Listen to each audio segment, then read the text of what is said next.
Hey everybody, uh, guest starring the great Achilles, the heart of I'm the great Achilles died. I'm a small one. oh Achilles, the heart of the flesh, with the flesh. Achilles, the small one. It's not the size that matters, says Claude.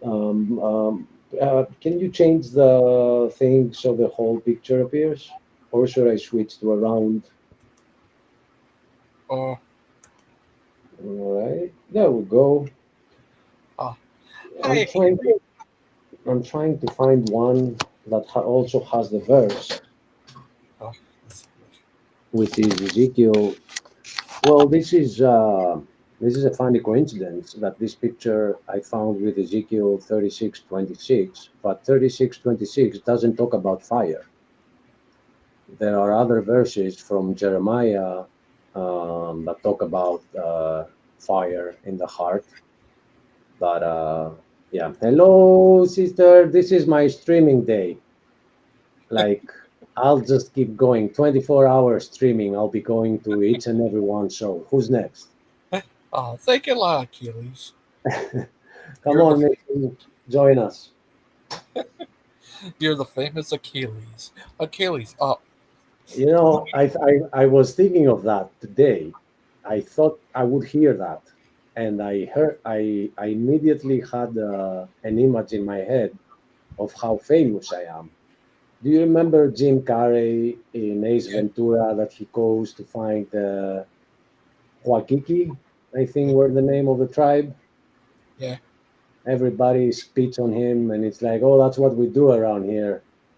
It's like we love you, and they spit on his face, and he says, "Oh boy, aren't I the popular one?" Yeah. That was funny. Uh, Achilles. Can I say, uh, uh, would you ever like to go visit Dinosaur eventually? I would love to. What would you do if you met Kent face to face? What would you say to him?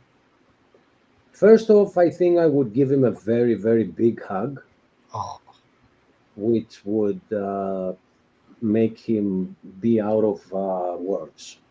He wouldn't oh, have what to say. It would be, the bone breaking hug thing. oh. Would you ask him for his autograph? No, I'd ask for his Wrangler because I used to own one when I was young, and I think I can drive it better and faster. So I will take him for a ride. Would you take the grandpa tour or the grandma tour? There's no question on that because my dream would be to rent a dirt bike and go jump over everything I could find in DAL, like him going with a jeep and people in it, and I will be just flying around whatever I see that is jumpable. I would jump it. Uh-huh. I'm crazy on a dirt bike, so I don't know how would you call that. Uh, Uh, it's not even a normal tour, is it? It's the Achilles tour. Super Achilles? Follow the White Rabbit tour. Achilles. Uh, you said you got a PhD from a college? Me? Wow, are you a genius? I don't have a PhD. Oh, I master have degree? no, not even a master's. I tried for a master's, but I found it too boring. And I just like, you know what? No, you're not getting my money to repeat everything once more, what I've learned already, and pay so much money. I was like, I can live without it. But those that have a bachelor's degree, even if I don't agree with their science, I will respect them and call them doctor because I didn't spend 6 years of my life to get one. There will always be respect for anyone that has a doctorate degree, even on, I don't know, swimming, Oh, you know, 6 years, man, it's a lot of time. uh, yeah, what was I gonna say? Do you see? Oh yeah, Big Bad Mama. He's a forgot what's it called. Geologist. Yeah. Yeah, I'm pretty sure he doesn't have a PhD either. He has done studies and seminars, but not a PhD. A PhD is 6 years on a subject, on a specific subject, not even other fields of the subject. So Oh, have you ever heard of this guy named Aaron Raw? What of Kent course, calls the Sun God? no, it's not Kent that calls him that. His true name is Larry Nelson, and he changed his name when he appeared on the internet. He changed his name to Aaron Ra, and he said it himself that it's the sun god, and we know it. It's the Egyptian sun god that had different names in different civilizations. In Greek, his name was Apollo. Before Apollo, his name was Helios. In Babylon, it was Baal, and in modern Christianity, people don't get it, but his name is Satan. It's the same deity. Uh, oh, you think Aaron Raw's the devil? No, he knows though why he chose that name, and he didn't pick any other random one. He chose that one specifically. Come on, missing mod, get in here. Well, yeah, Achilles. Uh, why you have the last name of Seven? Uh, Seven is a number of importance, and before I arrived to the Bible, I was wondering about that number a lot, and I was one of those kids that instead of going out with his friends, I was going out with a notebook and I was making mathematical calculations. And seven does some crazy things in math. It appears in a lot of weird stuff and it keeps appearing. And then I arrived at the Bible and I realized that that's the number of completion for God. But the account used to have the name Achilles 7 when I created it, 2006, I think it was. So it had nothing to do with Christianity back then, but I'm glad I have it now. I mean, Uh, there are seven everything. We have seven seas, we have seven continents, seven notes, musical notes, seven colors of the rainbow, and you know, Seven rhymes with heaven. right? Oh, It does. so that's 11. And I actually have my own notebook here. I found it somewhere. So let me just get to that page where I have this some sevens that I had gathered. I mean, it's not all of them, but at least I have some. So 7 days of a week, seventh sky. I see here seventh sky, so I don't know what that is about. I think the skies are three, the heavens are three. Seventh heaven, it means. Libra is my sign. It's the seventh. Seven wonders of the world, seven scenes, seven virtues, seven musical notes, seven C's, because I said scenes before, C's now. Seven Reiki degrees, which I was doing at the time. Seven nations of Israel, I've written here, but I don't think they are seven. I think they are 12. Yeah. But I wrote this back in, I don't know, 2000. Then the rainbow, then seven stars in the Big Dipper, and I think also in the Little Dipper. Seven, yes, seven wounds of Pharaoh, seven curses of Pharaoh, seven continents, and then I have some calculations which they won't even make sense if I can't show them to you. Oh, oh, yeah. You ever heard of this guy named Michael Jones?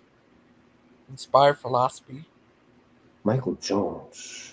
He debated Kant once. He's a theistic evolutionist.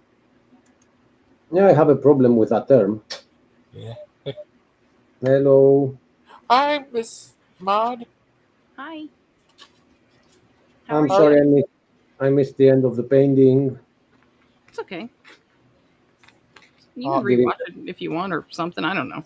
I just Nah, do it. I'm not really worried about it. I think it was very fun. Did you enjoy it? I had a blast. Everybody did. Everybody was saying that it was really fun and they loved it. Even AJ. Did you? What's going to be your rapper's name? Hmm. Hmm. Gangster mod or missing. I don't know. Missing something, it should be for sure. But Yeah. for me, we figured it out. It would be Achilleas. Oh, that's cute. Yeah. Hmm. Oh. Uh. Uh. When is it true? Lupin showed a guy killing a frog in there. Yeah. Who killed the frog? Some video Lupin played. Why you show that? I don't know. I think that he's looking at it like we think it's gross, and I don't think he realizes that some people are, really sensitive to stuff like that, like Big Bad Mama. So It I reminds just me of don't the think he joke. thinks about it. What is green and turns red? What's A green frog and in a turns bar.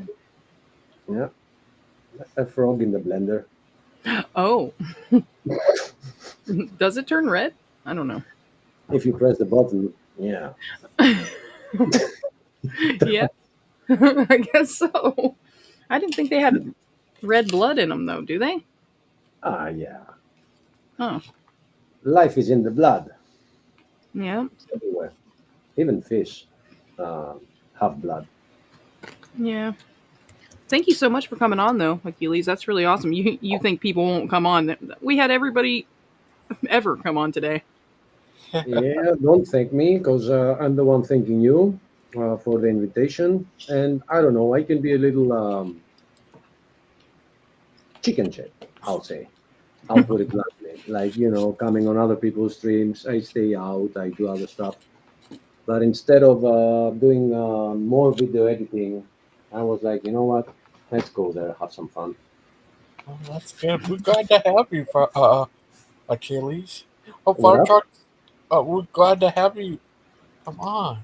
I'm glad too. And I'm thinking, would you like to see my latest video, which is 5 minutes long, and it's a Greek song, Yeah. which I'm translating for friends that are not Greek. Oh, yeah. So it says here, local video requires a capable device to play. Of course, I have a capable device to play. You kidding me? You kidding me, Restream? Is that a challenge or Oh, something? I have a question. What do you think of Steven being at Dinosaur Adventureland? I'm I'm proud that two, three of our members are around DAL right now, and two of them are employed. I'm very proud. Yeah, Yeah, I'm it's an excited honor. too. Oh, that's good. And, uh, yeah, he's making a video called Unmasking Kent Hovind. I know, and I say that like that because it's a lot of work, and I'm involved. So yeah, we're gonna do that. Yeah. Well, I think it's There going to be awesome. I'm happy about it. and we've had some things and doing them, and then we had to redo them. Like he did the whole tour with the camera, but I didn't like it. I told him that we're not uploading a shaking camera like that. This is not the 2000s. So I had him purchase an action camera. So he did it again, in the car, out of the car, behind the car, at the side of the car, and it's gonna be like we have interviews from around 20 people. Somebody has to put them all together. Uh, yeah, That's why the long date. It's a lot of work. Wow. It's a lot of work. Are you Well, gonna I'm be? sure it'll be awesome. Are you gonna be in the movie? No, I'm not there. Hmm. Then I have a sad face right now, like, Wow. I'm the only one who will be out of that movie. I know I really wanted to go there too, but I didn't. So let's see if this will play well. Steph, did you happen to check it out? It is a 5 minute long and it's called, let me remember because I even forget the titles of my videos. Um, Goodbye something. Wait, is it the song that you were telling me I could make a video for? No, that link that I sent you is a full 1 hour long video and it's of 2020. Yeah. What I'm gonna show you now is what I'm trying to avoid doing again because I finished the 1 hour plus long video, 1 hour and a half, and then I made another one which might be only 5 minutes, but it still requires me over the keyboard and the mouse and doing the same process. So streams it is for now. Let me just get out of that for a minute. Yeah. So let me show you. I'm glad you haven't. I'm glad you haven't. So I can showcase it and you can enjoy it here. So everybody, I hope you enjoy this. It will probably need permission or something. Tell me if it has delay. Okay.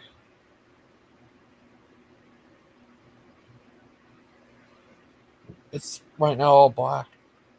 Yeah, it says, wake up Neo, the Matrix has you. Should have audio. Got audio? Yeah.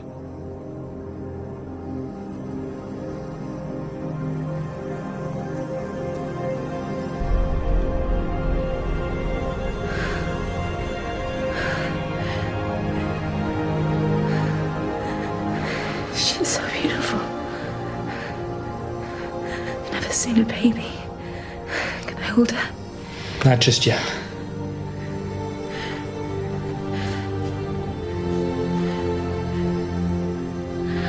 We're going to the island.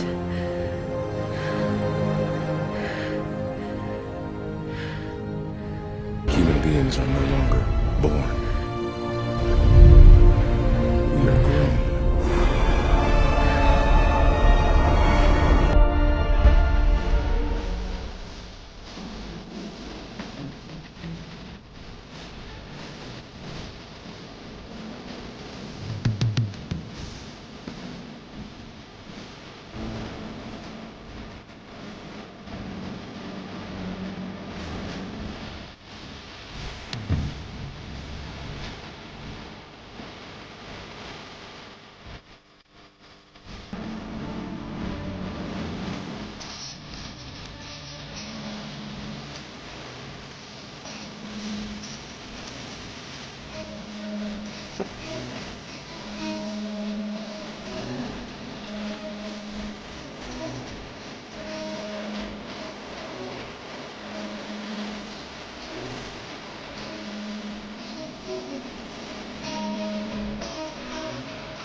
that was a little bit of an ending, which is just thumbs up. A mechanic throws a thumbs up, but I don't know why it got short like that. Oh, here it is. Hello, Hi. you guys can hear me? Yeah, I can Yeah. hear you. I don't know why it froze like that. Is it frozen for you too? Yeah. Yeah. I don't know. Just the mechanic. Yeah. I don't know what happened. It played like great, and then at the end it just froze. I don't know what's this. Sorry about that. Hello, Jack. Uh, And yeah, this is 1989. It's not even, 35 years later. Let's unshare it. How do I unshare it? Oh, remove. Hi. Oof. It's got a full face full of me now. Fix this. oh. GG. Kaylee's Get me out of my face because I'm pissing me off. Oh, sorry. There it is. Well, Kaylee's you say you know how to build computers? Yeah. Wow. Do you know how to build AI machines?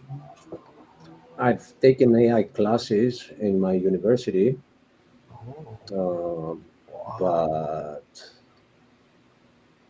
I can't say I do.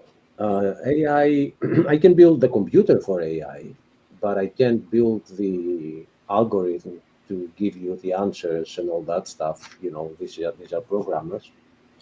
Well, can you build create a video game called Achilles? We play as Achilles going around finding the overlords. If I had to for a living, I could, but I haven't spent any time making a video game or something like that. So I have zero experience on it. Oh, yeah. Mark, he knows how to build computers too, Yeah, I know. and he also tried to build an AI machine, but it scared him, so he stopped with the AI. He was so it said it needed a Christian virgin for you could sacrifice it, talk to the underworld. So ever since then, he stopped with it. I would if I made an AI machine, I'm more scared of myself because I would build it and then I would start punching it and saying, "Who's the man? Who's the man around here?" So I would spend all that money and then start kicking it around the room. It's scary thought. Say my name. Wait, I missed what you were saying. What you were saying? What, Steve? Oh, my dog is driving me crazy right now. If you want me to repeat it, I will. I can't stay long because I got to take my daughter somewhere. Remember, I was telling you she texted me earlier this morning, Achilles. Yeah. That's what it was. Achilles, I remember the first time you met Claude, you were talking, he made that noise. He said, "What's that? What was that?" Remember that, Achilles? Yeah, and I happened to watch that stream, and at some point, I remember like 4 months ago or something, and he was great until the first time we met. Like that's the first time he started being like the good old Claude that we know today. He's a crazy little guy. I have this tendency to bring out the best or the worst out of people. I've seen that before. Oh, sorry Yeah. about that. Me too. I would actually I believe that for you too, dear missing mods, because you carry empathy, and that makes you an empath. And empaths tend to mirror people's true self, and they don't like their own reflection and how they sound when they and they start projecting what they are upon you, and it gets a little tricky and Yeah, everything. I freaking was talking, annoying. yeah, here we are. I remember I was talking with someone yesterday about this, and I have a link, and it was still open on my other browser. So let me share it here. I'm lost in my tabs. Okay, here I am. So, is there a private chat here? Yeah, here it is. Yeah. And yeah, if you want to put it out public, I don't mind. I just don't have access to do it, but I definitely want Steph to take this out. Yeah. Achilles. What do you think your life would have been if you were born in the ancient Greek days? Less boring. Oh, do you I think would you would have? probably, Oh, I'll probably be dead already from some war, you know. what if it turns out? Uh, oh, what if you took on Hercules and won? No, they were friends. Oh, I actually, they were brothers. Yeah, they had the same father, oh. Zeus, as we said again yesterday. No, earlier. Yeah, I get stuff mixed up too. Yeah. Yeah, Wow. Do you think uh Zeus could have been like a Nephilim? I kind of think so. But according to the theory of what a Nephilim is, Nephilim would be Achilles and Hercules. It would be the daughters and sons of the fallen angels, not the fallen angels themselves. Oh, So I don't know. I do think that this is one world and it goes all the way back to creation. And yeah, some things make more sense when you put in your theory the the history that Christianity is showing. But in the same time, we're not getting a lot of details from the book of Genesis, and the book of Enoch is coming to replace that and add more info. But I don't believe in the book of Enoch. I believe that all the details that we need to get saved are in the Bible. I don't need the book of Enoch to give me details about the fallen angels and the Nephilim. I don't care. So okay. yeah, they could be, This, but this guy Michael Jones, inspired philosopher. This way he interprets Genesis is that he said the second part of Genesis is a sequel to the first part. The first part is about God electing man to be his image bearers, I guess. And Adam and Eve were like priests and priestess, like his first prophets, I guess. And he used yeah, evolution to create mankind, I guess. So, eh, that's where I, pull the line. It sounded good that far. so what he says, he also, yeah, he believes it was about God creating a like a universal temple, and and uh the days were little, but it's when it's like you go to a store and fix it back up. Like he said, the universe was already created, but he was fixing stuff up. I guess that's what Michael Jones said. What do you think of that guy? Yeah, there are so many theories about stuff out there, as many as there are people. Everybody has their own, but they don't understand that in that way they become their own authority. Yeah, Sufile. um, Oh, can I? and there's some minority on this earth that take the gospel for being gospel, and others are trying to make their own sense of things. But I'm very satisfied with what I got from the Bible, which I started reading after I got to 30 years old. It's not like I started that way. I had my own theories of light and darkness, but the Bible actually defines it. Oh, uh, what do you still think of Steven Anderson? Controversial question. I don't. Sorry. No, I don't mind it. I mind that some people will not like my answer. I kind of like Steven Anderson, and many go, but yeah, there are some things that he's saying that are very, very biblical. I think when it comes to the debate that he had with Kent Hovind is right, but there are other things that I agree with Steven Anderson more than I do with Kent Hovind. But yeah, this is how it is. Only God is right on everything. The rest of us, I'm wrong here, you are right there. You know. Guess who's here? Hello, Christian. Christian. Yeah. Okay. We There's can't. delay. Hey, can you hear me? Now we can hear you. Hey, look, I finally got my book collection unpacked. Well, most of it. After 2 years. Hey, shut up. I'm so happy it's on display again. This collection has been These are for 2 years. These are books you've written, right? No, this is my book collection. I got my little science section, my little poetry section, my sermon booklet section. I got my sections, baby. Wow. I will try.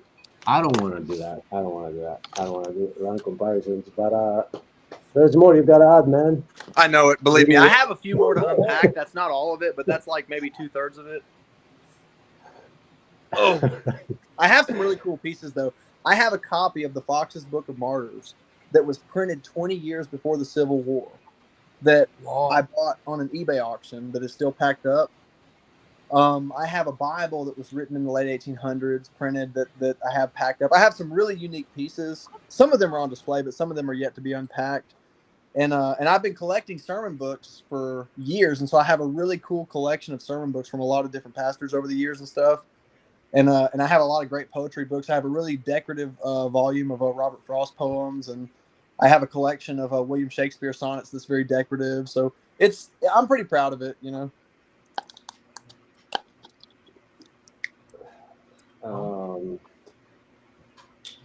I would say I'm a bookworm. So you are proud of all the books that you have. I'm not proud of all the books that I have. Okay. Right? So, there's a difference. I stack things upon books. Like I build computers on books. There is no more room in my house. I have a library here, and I have boxes of the books that I know I'm not going to read. Yeah. So it's much better to have less and be proud for every single one of them.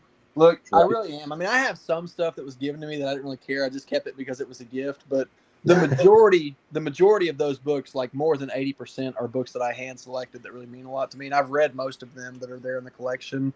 Probably well over half of them I've read. So I try to just get books that I want to have. I don't just get books for the sake of putting them on display. You know, like I got to find my other box. We haven't unpacked our stuff in over 2 years, and so that was the big box. But I have another small box of books.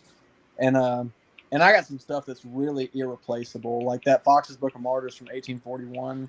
I mean, I have some stuff that you couldn't find again if you wanted to.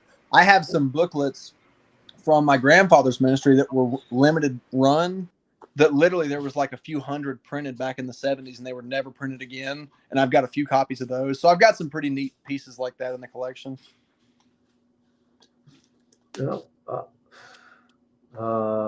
I just looked at my library and I see a good example of what I'm talking about. Okay. I see a book right in the middle there. It's called Genesis. Okay. And it's by somebody, I don't even remember his name. Genesis Baptist Church. No, yeah. Bye, Mr. Mod. See you. Yeah. Hello, Aiden. Let me bring it up. Good seeing you. See you later, Miss Ahmad. Bye. Oh, gotta push some away and some. Okay, no, it's Eugene Whitworth. So when I was like young, I kept dealing and caring for the spiritual. So I bought a lot of things and I was proud of each and every single one of them. And then when I arrived at the Bible, I realized that there is only one Genesis. Why did he has to name his book Genesis? So you start reading into it, and it is a completely backwards story about a lot of things, like all the pagan gods, where they come from, taking things from the Bible and messing them up, sound like being true, but it's not saying that it's from the Bible. You know what I mean.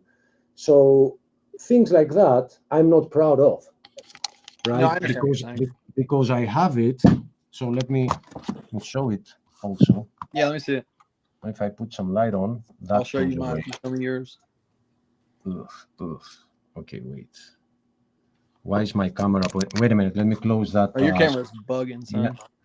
Oh, by the way, it's doing that only on this version of Windows, and I have a Windows 11 installation, and it's not They got a doing. Mac.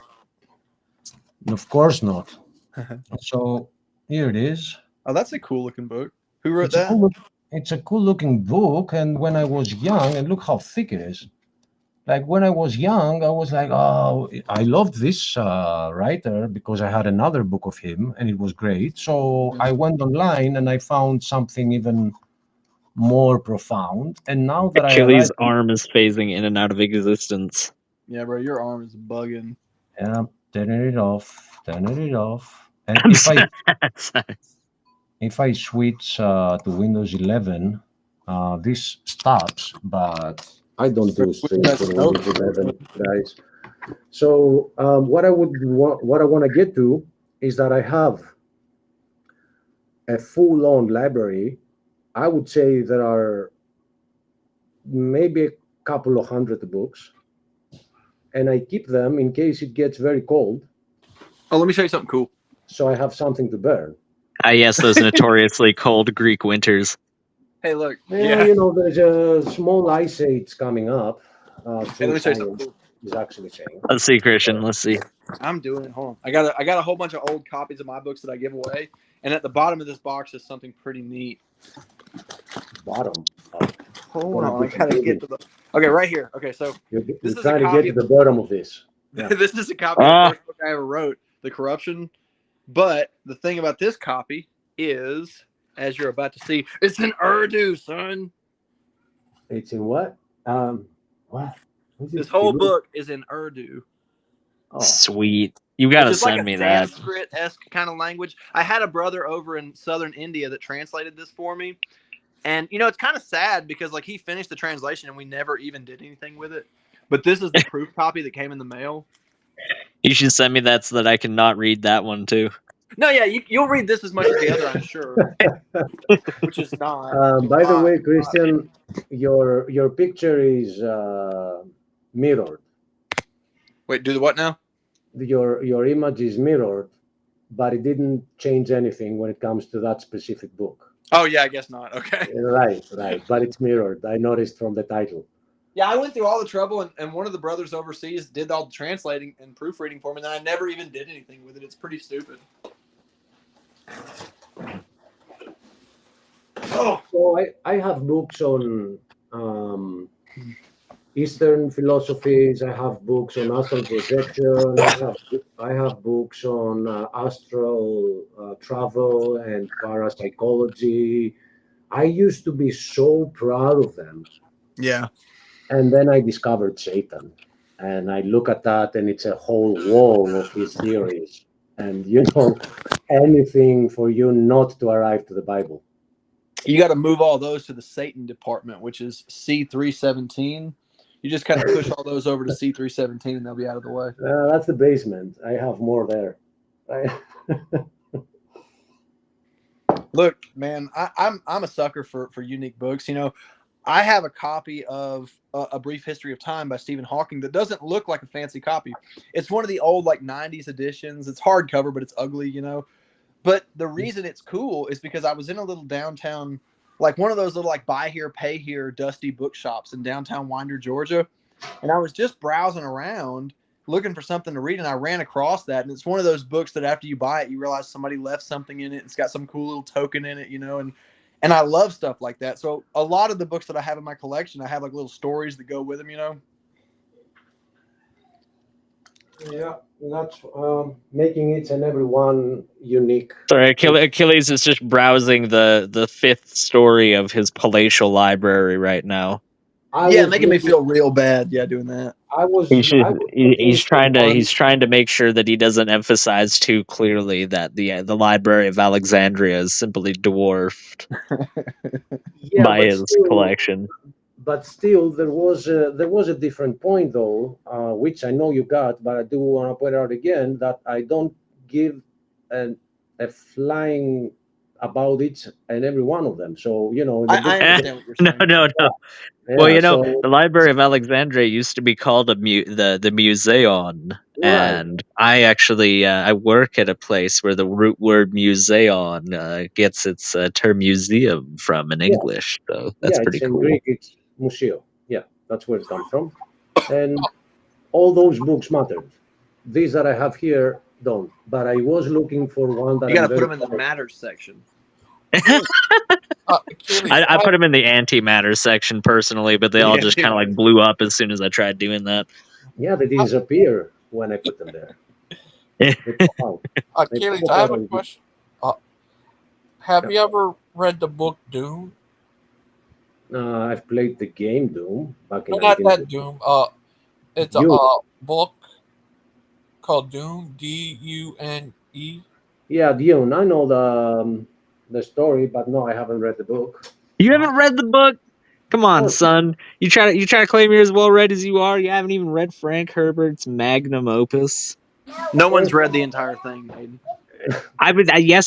I'm living proof that someone has. There's 6 of them. I don't know if I'd call it. They're all equally long. People had a hard time surviving the movie, which was just a small part of the whole. It was a great movie. What are you talking about? Boring. It was boring. What do you mean it was boring? What was boring about it? Tell me. Hey, Achilles. Dust, Look here. Oh, God. This is a 1611 Facsimile edition with the Old English lettering inside. It says Holy Bible, right? It's a recreation of the 1611 publication. Oh, awesome. The way your image is mirrored, I thought it was the Lord of the Rings or something. How do I fix it? Settings. You go to the camera.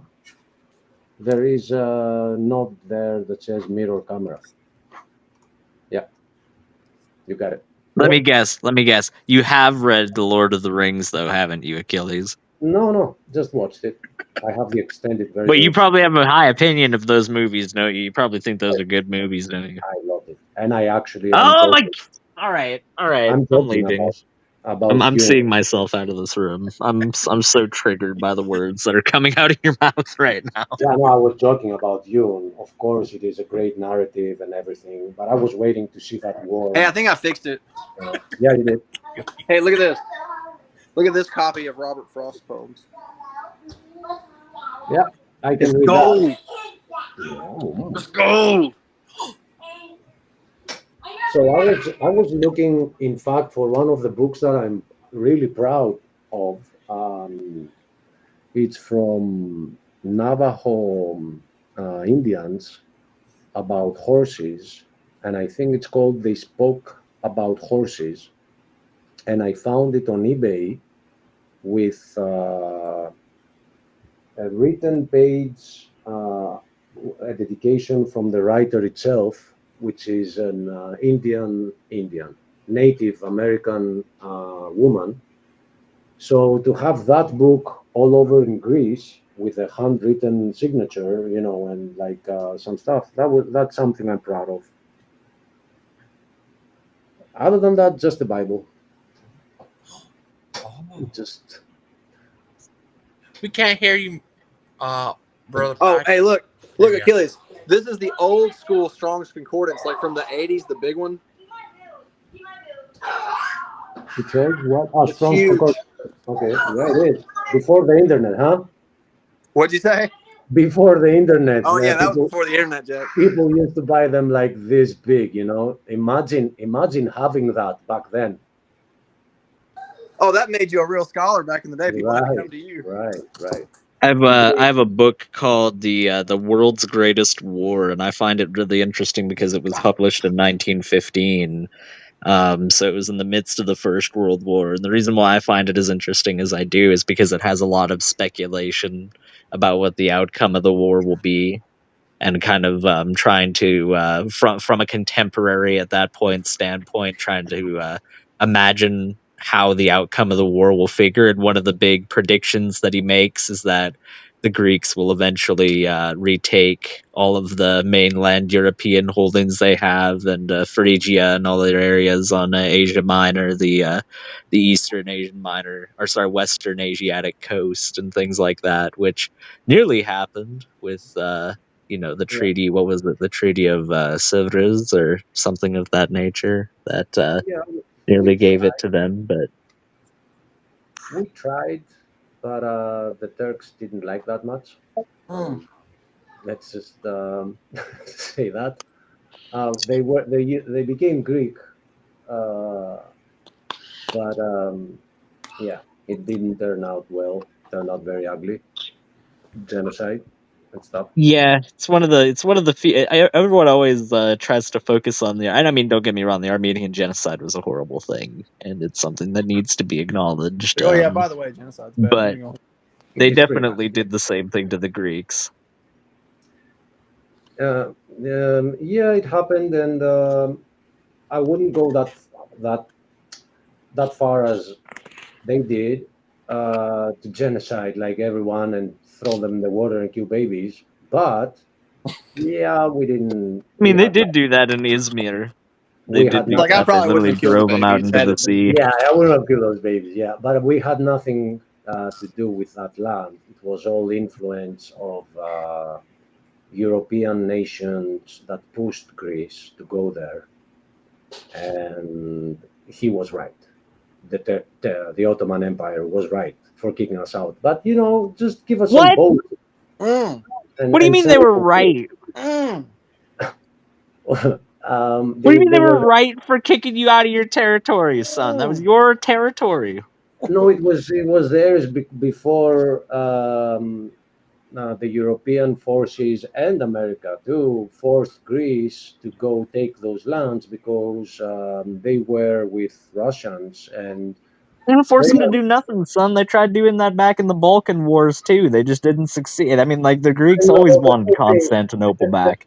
The whole thing is these two nations battling in different lands, right? So after they had the Iron Curtain going on. No, the Iron Curtain came later actually, but they had problems beforehand. So they tried pushing from the Turkey side, and they used Greece to do that. And not all Greeks will agree with what I'm saying, but these were not our lands. We had nothing to do with those lands. He's So doing They the same way did. The K-Dot did majority, Drake. Achilles. The majority of the population of the territories that you're talking about were Greek. became They were Greek. They had been Greek for centuries up until that point. They'd been Greek. I mean, like, they didn't identify as Greek in the way that you would say that they were. They weren't Hellenes, as they would call themselves. They were Romanoi. No, They were Romans. we still But call ourselves Hellenes. You gotta realize that. well, the Hellenes is it's not what the Greeks called themselves for the majority of their history. When we're talking about the last 2,000 years, it's just we still factually do. not accurate. No, we still Well, do it. you only started calling yourselves Hellenes around the 19th century, as far as like as far as a populace. You called yourselves Romans before that point. No, it comes from the word Greek comes from the word Rekos, and it was another name for Hellenes, but the concept of Hellas started in the 1800s. Right. That's what I'm talking about. The 19th century is Hey, when quit trying to tell this man Hellenes. how to speak the language he speaks natively. I'm not trying to tell him how to speak his language. I'm saying that the concept of the Hellene, as he's talking about, is a 19th century nationalist invention. A little earlier, but yeah. So to have it changed then with Adolf, he kept calling Greece Griechenland, and it became Greek throughout the centuries. But we go by our, like the name of the country. If you look up the name, it's Hellas. So those that are in Hellas are Hellenes. So that translates to Hellenes in English. Mm. The word Greek Right.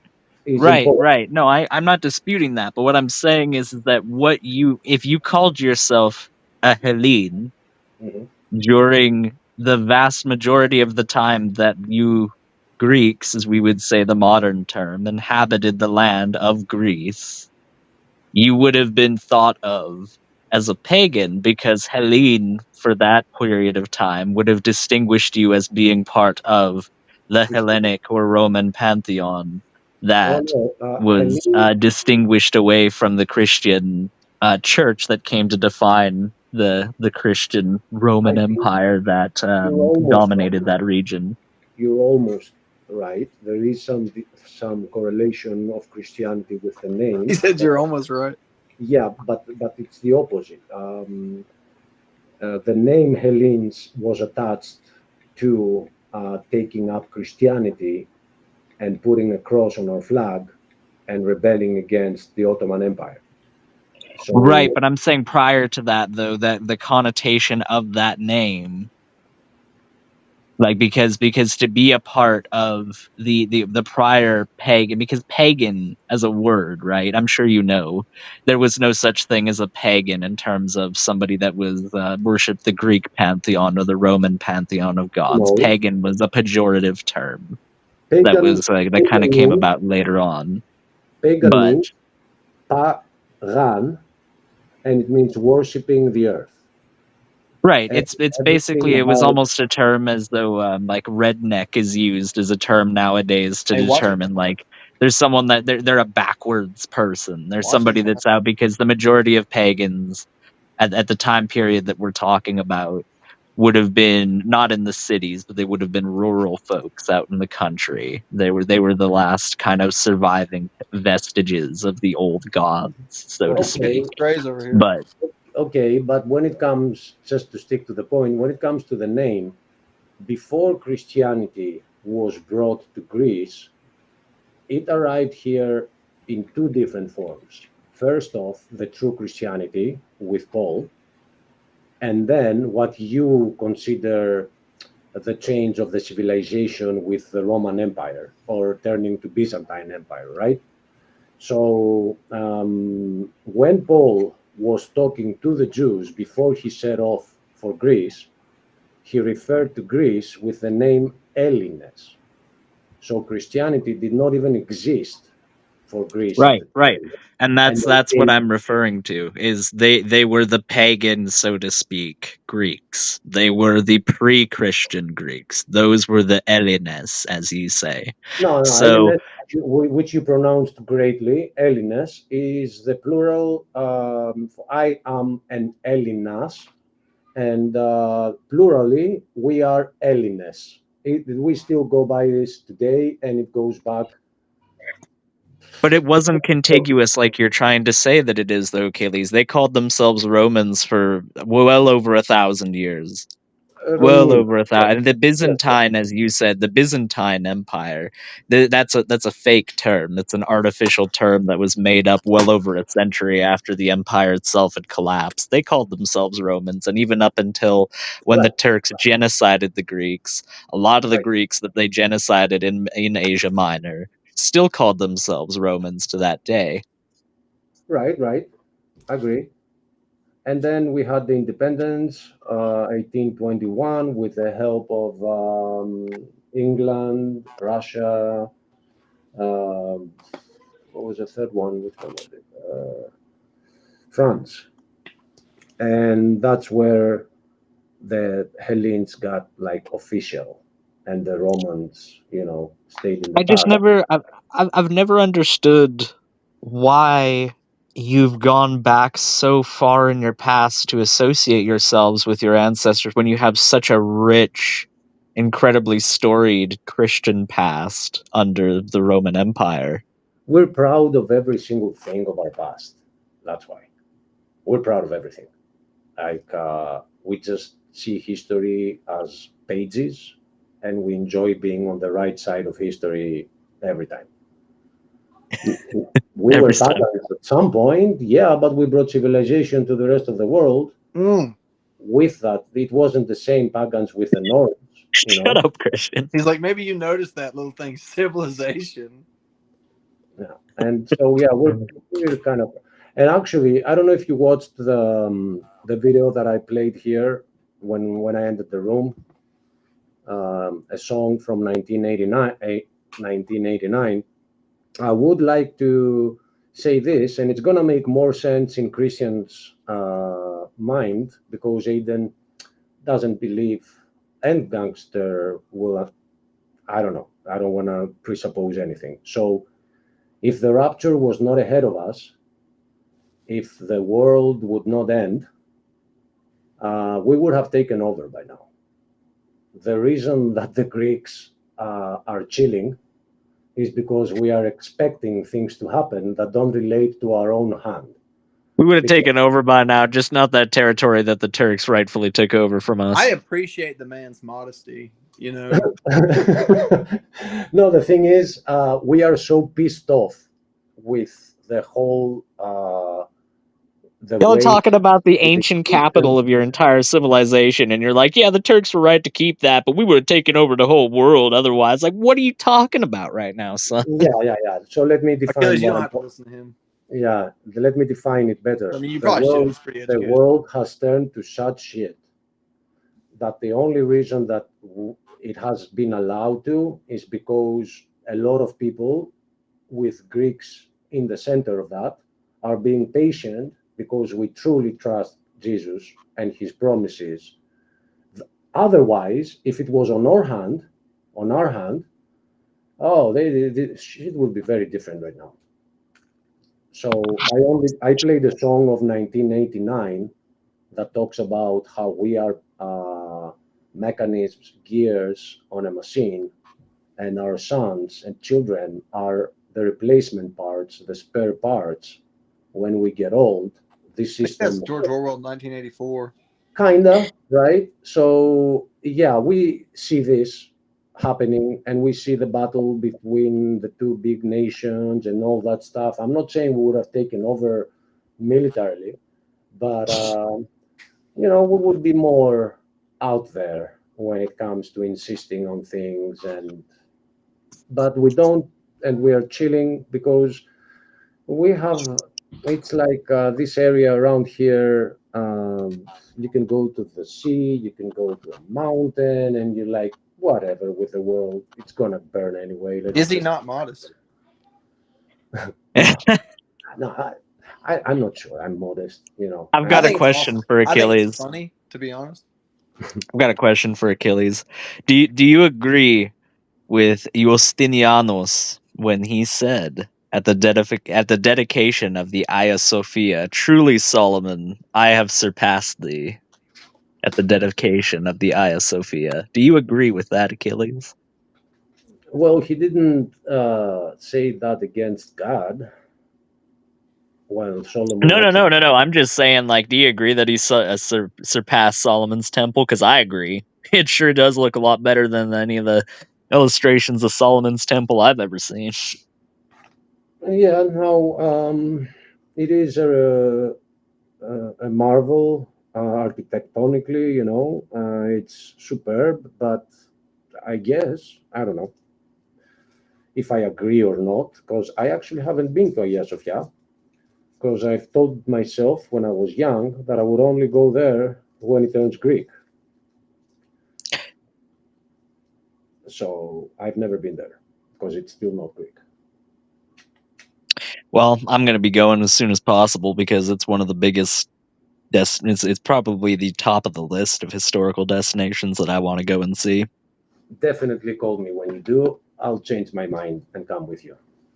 All right, sounds good. We can go see.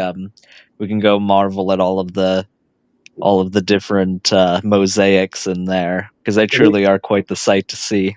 Yeah, which the Turks are now destroying. I don't know if you know the news of the Oh, I area. know. Don't worry. I know. You know, And they're trying to cover up the seraphim that are in the mhm. archways of the main naves of the building, because they're trying to turn it back into a mosque. They did. Well, I know that they officially turned it, but it's a museum / mosque, and there's a No, bunch of they Turks turned that are like, no, it's not good enough. It needs to be just a mosque. Yeah, in 2017, they started doing mosque gatherings normally in there. And in 2021, they started reciting the Quran in it, like a complete mosque. And do you know what happened to the first, what is their name? Rabbi, anyway. It's not rabbi, but Imam. Imam. Yeah, thank you. The first Imam Don't that talk opened. about my mom. It's also a name of a food, a Turkish food. When he went up on the stool and he opened up the Quran and he started reciting, did you ever hear what happened? I did not know. He had a heart attack on the spot and died. Wow.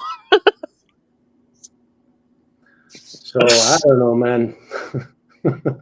All right. I You're starting to convince me a little bit, Achilles. You got me just a little bit there. Get him. I mean, we gotta be careful with some stuff, right? In case it's there, gotta be really careful. I always wanted to bring a Greek flag with me and like wave it around in there, but I also don't want to get like lynched. So there's that. Oh, you'll die. Yeah. I don't want to get torn apart by an angry mob. But it'd be cool. And it's the government. There was a Greek that did it recently, and he got jailed for doing that. So they're very serious about it. Yeah, rules for thee, not for the rules for me, not for thee. Because I know there's plenty of Turks that go around carrying Turkish flags in there all the time. The Acropolis. They go on the Acropolis with a Turkish flag. Albanians do it with an Albanian flag. We don't put them to jail. We'll put them on the news, but not in jail. But there, it's the government, and anyway, yeah. Well, Erdogan's a piece of garbage. I think everyone knows that. Yeah, but we have worse than him. Hey, he signed off on Finland getting NATO membership. At least he did that. Give the man the credit he deserves. And right now, although he's a complete dictator, and his people are hungry, like they don't even have money for bread, I actually think there are more pretenders that are worse than him. Even in my country, our prime minister is just, I don't know, man. I would prefer Erdogan. I don't know. My friend, I have a friend who lives in the Fatih district in Istanbul, so basically the old city of Constantinople, and he's agreed to kind of take me around if I ever go there and visit. But he works with his father. His father's a pharmacist, and he works with him as an assistant. And even him, his father is a pharmacist, can barely even make ends meet right now. So yeah, you're definitely right about that. Yeah, and and you gotta know that between Greeks and Turks, there is a lot of friendship. Like we love each other. The people love each other. It's the governments that are creating problems, and the reason we love each other is because we share the same history. They were the bad guys, but still it is the same history, and we share one sea, and we have the same food, we have a lot of the same music culture. So if I am sitting eating somewhere and there is a Turk next to me, it feels like there's a family feeling. But the nations are doing their best to create problems. For example, we don't have when you have 700 violations of your airspace a year with armed F-16s, that's not a violation anymore. It's called an air show. So that creates a problem when you are going and picking up on one of our islands and we bring troops there and one of them dies, we get mad. So the whole thing has to do with government, as always. Well, I've got a pop quiz for Achilles because he did this and he got me on a pop quiz about the Greek flag. So I'm going to get him back here with a pop quiz. Achilles, what is the Greek name for the Turkish city of Edirne? Edirne, I gotta look it up. It doesn't ring a bell. Edirne. Can I look it up and then answer also? Edirne. You should know it used to be the capital of the Ottoman Empire before they took Constantinople. Philadelphia. Ankara. No, Ankara is today's. Yeah, that was Ataturk that made Ankara. So that's not the city capital. you're talking about. No. I'm talking about the capital of the Ottoman Empire before they took Constantinople. It used to be a very prominent Greek city. Well, if I manage to find which one it Rochester. is, It is Hadrianopolis. How? Adrianopolis. Adrianopolis. All right. Yes, Adrianopolis. Yeah. And there are others further down, further up towards Russia that have Greek names. And yeah, Adrianopolis is a big one, and it's a little bit east of Istanbul. I got you, son. You, son. I'm just saying, I got you. I didn't know the Turkish name because I don't give a, how it's called. Hey, Aiden. No, it has Adrianopolis. How old was Theodore Roosevelt when he got his first car? How old was Theodore Roosevelt when he got his first car? Oh, yeah. You got me good, Christian. You got me good. Birthday, Aiden? You know what? What's Charlie Chaplin's birthday? Yeah, I'd probably say... Well, I didn't even get an answer. It's not fair. I was going to say something really clever and funny, surely, but you interrupted me, and now I've forgotten. Yeah, even if you ask me what is the name, the city Adrianopolis, what is its Turkish name, I wouldn't know. I know what the Greek name is, but I don't know what city, what name they gave over it. I don't know. Is it wrong to pronounce them gyros? Gyros, that's right. Yeah. Get you a gyro. Yeah. And is it wrong to ask for extra tzatziki sauce? Yeah, and if you take the... You're giving Achilles physical pain right now. Tzatziki, he said it right. If you go to the Greek classes, which were only 2, because my job was to help you pronounce, not to understand words. We would have gone to, a lot of classes to understand stuff. But just to pronounce it, you'll see why pronouncing it gyro is wrong. Y'all got some of that piter bread and Hermes? What? Piter bread and Hermes. Pita bread. Them garbanzo beans. That's got that pita bread. Thank you, Christian. I appreciate that. I'll get some of that pita bread, some of that hummus. Yeah, and you know what? And here in America, we put like chili peppers and stuff in it.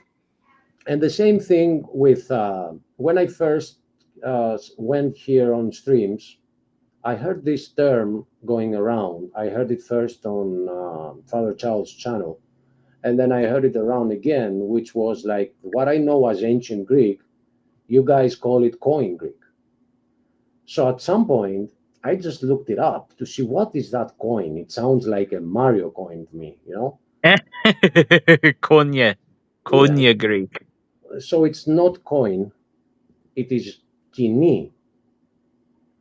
And it is kini alpha, which means the common language of the time. So when you have an O and an I together, it's not an oi, it is an I. So it is ki ni. It's exactly So the that same. yogurt's pronounced Ecos? It's exactly the same. It's exactly the same with the epsilon in gyros. It is not gyro, and the ancient Greek is kini and Christian, in Christian, I want to make you a student of Aristotle so bad. I want to take you back in time, and I just want to make you one of his students so that you could be there in the school of Athens, just giving him a hard time. Y'all ever put a bunch And of cheddar cheese in your Here, I hummus? got another one for Achilles. This one should be easy. This one should be easy. What let's major Greek city in mainland Greece? I'll be even more specific. In mainland Greece, You can use your did lifelines. Alexander the Great destroy? Thessaly. Nope. Thessalia. Seattle. It was Thebes. Thebes, huh? That was my next guess. My next guess, yeah, because he was coming down, so I was like, all right, I didn't get that one. I'll go further down towards Athens. But yeah, right. Yeah, I never claimed to be, knowing all the details of Greek history. No, I'm not trying to get you or anything, Achilles. I'm not trying to No, he's get just you. trying to I'm just show trying to off. have He fun. just wants to show I off. don't He feel does bad know all the either. I details. mean, but I do remember. Yeah, I'm just trying to make sure everyone knows I know more about his civilization than he does. That's all. That's I all. did No, I'm notice just that joking. when you were talking. I do remember that he had a very hard time with Thebes. That's why he destroyed the city. He did. That's correct. Yes, because because his father, Philip II, Philip the Great of Had failed. Macedon, Had failed. Right? yes, he was the hegemon. Mhm. I'm not sure what the Greek. I don't know It's what a the hegemon. Hellenification Just of it say is. The hegemon. Greek word, yeah. Yeah, no, Yeah. the hegemon of the Hellenic League at that point in time, because he had formed a Hellenic League ostensibly as a defense against the Persians, but mainly just so that he could extract as much wealth from them as Yeah. possible. Yeah. But suffice it to say that when Philip died, Alexander III Macedon was not actually as clear a successor as history would make him out to be. He needed to prove himself worthy to Philip's mantle at that point, because he had some big shoes to fill. Even though Alexander is the shoes to fill as far as conquerors are concerned, historically speaking, at that point in time, Philip was the big man on the block at that point, so he had to rise to his father's occasion. And Yep. before he could surmount his father's ultimate goal, which was to cross the Hellespont and to take on the Is there going to be a Persian quiz on Empire, this? led by Darius, the Achaemenid Persian Empire. Alexander, yes, there will be, by the way, Christian, and you will be judged very heavily if you don't get every question right. Alexander had a few contenders, the main one being Thebes as the leader of the anti-Hellenic League, because they didn't want to be under a league anymore. They wanted to do their own thing like they had been allowed to do for centuries prior to that point. And Athens was another big proponent. Sparta was another one, but Sparta was kind of, irrelevant at this point. Historically speaking, they'd been irrelevant Shots for some fired every time. which way.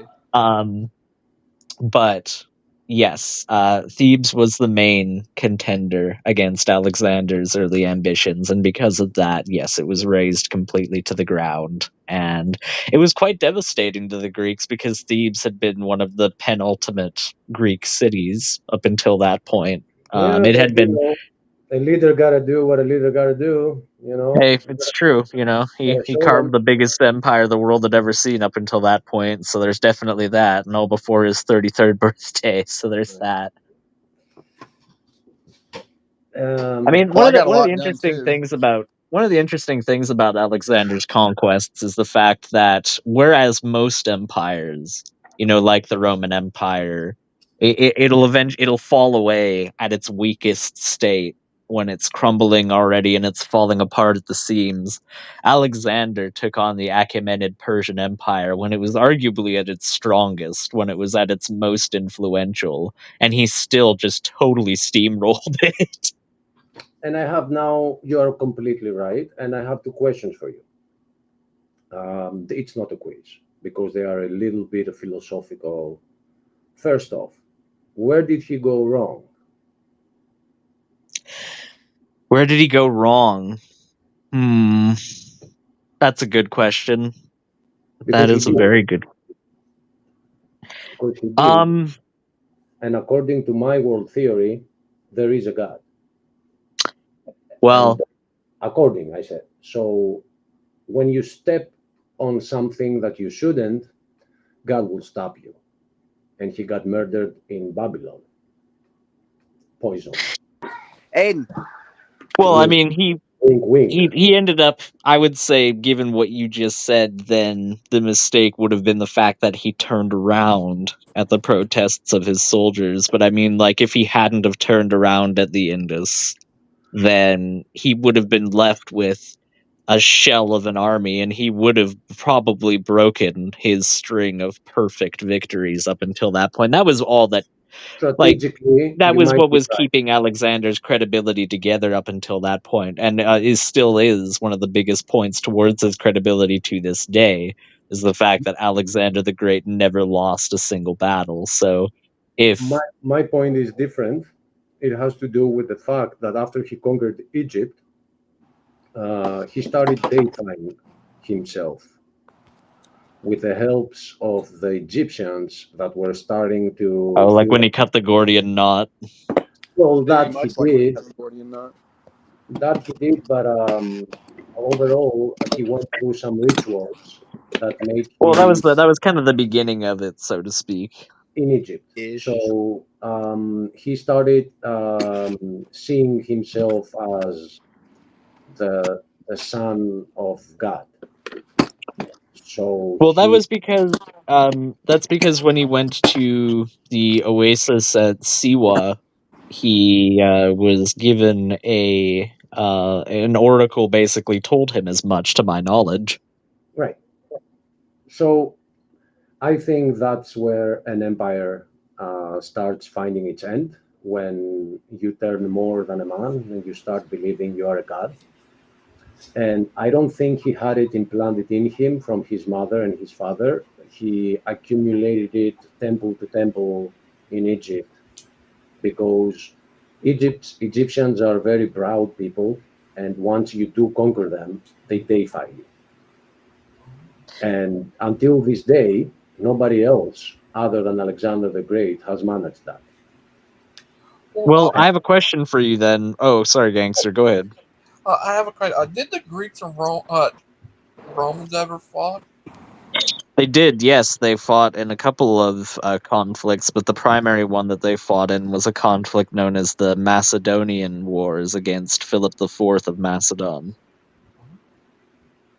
And after the Roman Empire, Greece took its freedom not by force. It was given to Greece by someone that people want to call the Antichrist, Nero. He's the one that set Greece free from the Roman Empire and gave it independence. What, Nero? Yeah. No, he didn't. Yeah, he did. No, he didn't. If you want to talk about a Hellenophile in the Roman imperial pantheon, now Nero's up there. I'm not going to deny that. He loved Greek poetry, but Hadrian. He's who Adrianople is named after. It's actually Hadrianople. Mm-hmm. It's named after Hadrian. There's no Nero-anople for a reason. Well, you don't know about Nero-anople? That's what I've read in a book, not in the internet, about Roman. I've read a couple books too, son. How do you think I know all this? Yeah, I know. And, you work in a museum. I have another question for Alexander the Great. Why did he make it that far? And I know you don't have the answer, so shoot me I'm with going to it. get out in front of your answer, and I'm going to say, well, I mean, it would have to be through the Christian worldview because God allowed him to. But I have a question for your first question No, before we move fully no, on. Hold wait, on, wait, before we move fully on to wait, the wait, second, wait. before we move No, fully no, on, leave I do Christianity have. out of it and put my lack of modesty in it. Okay, I ask all again, right, why did he all make it right. Suspend the that far? modesty momentarily. Why was he allowed to get as far as he was? Because he was an alien. I'll give you a straight answer why he made it that far Straight and and not all simple. the way to the edges of the world. Give it to us straight. Combustion was not invented. Mm. He did it on a Oh, horse. if he'd been able to mobilize his hoplites in a more. If there were tanks back in the day, you'd be Greek right now. Well, That's it. I do have a question for your first question. If he died in Babylon, and that's significant because of what he did in Egypt, then why didn't he die on his first trip through Babylon when he initially conquered it? Because when he came through Babylon and died there, he wasn't a conqueror in Babylon when he died. It was already his at that Yeah, point in yeah. time. He had already conquered through Babylon and made quite a triumphal procession through it. So why didn't he die his first time coming through? Yeah, I don't know why, but I know that for me, this relates to Answer a Daniel's question like vision. that. That there are a lot of people that say that the two legs of the giant that Daniel Nebuchadnezzar saw in his dream, and Daniel interpreted the dream. They say that the two legs are the Roman Empire, but the Roman Empire didn't take Babylon for a long time, just slightly, and then they got kicked out immediately. Yeah, you're So talking about the conquest of Trajan. So I think there is symbolic reason why his journey ended there. It has to do And do you with know who pulled out of Babylon as well? It was Hadrian, Trajan's successor, that pulled out of Babylon. hmm. Ooh, symbolism. Mm. Yeah, I do believe that there's somebody up there that's controlling these little details, and it's all for us to actually look into them because it's one world, one history. There could be another one for others, but those have their own history. But down here, everything kind of makes sense. I'll give you an example. What Alexander utilized most that other nations hadn't so much was the use of horses. His father's name is Philip. Philip means friend of the horse. It's Philos plus Hippos. Philip is Philippos, and it means the friend of the horse. His So tomb is also. Sorry, go ahead, keep going. nothing, just there are so many things and details. And if I were to say one more thing, would be, I think, irrelevant, but I'll say it anyway. I think that the two legs are the nations that are actually controlling Babylon today. And it is the Muslim world, and it is separated in Shiites and Sunnis. So these are the two legs, Achilles, not the Roman Empire. Yeah. do you think you said there's a guy in Greece? You said it's the Antichrist. He doesn't say it. I am. Oh, you are? And Well, he before we just get. voted European head of the Balkans, and nobody ever heard that. And the Balkans is the land Aiden knows very well. Is the land between the two places that have wars today. We Yeah, have there's a reason why balkanization exists as a term. It's all those lands right between those two areas. It's from Greece all the way up to Ukraine, west and east, west all the way to the Adriatic Sea, and east all the way to the sea the Black Sea. That's the area is called Balkans, and that guy just got voted by the European Union. Like nobody asked anyone else. We're talking about 20 countries here. Nobody asked anyone in those countries, and they said, "Hey, you! Now you are the head of all those countries." So you can look that up. I can bring you a link. So I think he's gonna go higher than that pretty soon, a couple of months. Less. Well, before we get fully off the subject, and before I go and eat some lunch, I just want to round out the conversation that we had about Philip and Alexander, with the fact that another interesting contrast between the two of them is the fact that while Alexander's tomb has been almost like the biggest potential archaeological find ever, whoever will find it will get their name cemented in history as one of, if not the most famous archaeologist ever, just for having discovered it. Yeah, let me break the news for you. Well, hold We on. found, yeah. Well, hold on, real quick. Yeah. And well, I mean, like, which one are you talking about? Because there was one that was made for him, but it was not used because Ptolemy had his body kidnapped on its way to its intended destination where he wanted it to be buried, which was why it was interred in Alexandria. Well, I will show you, but where you're gonna read there, it's not gonna tell you that this is the grave, but it's called Amphipolis, and it's in Macedonia, not the new country that got created called Macedonia that stole the name. Yeah.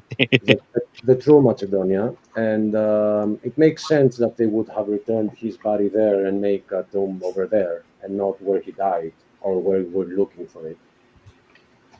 The funny thing is that I'm looking it up in English, and I'm not getting. Okay. Amphipolis tomb, I would write.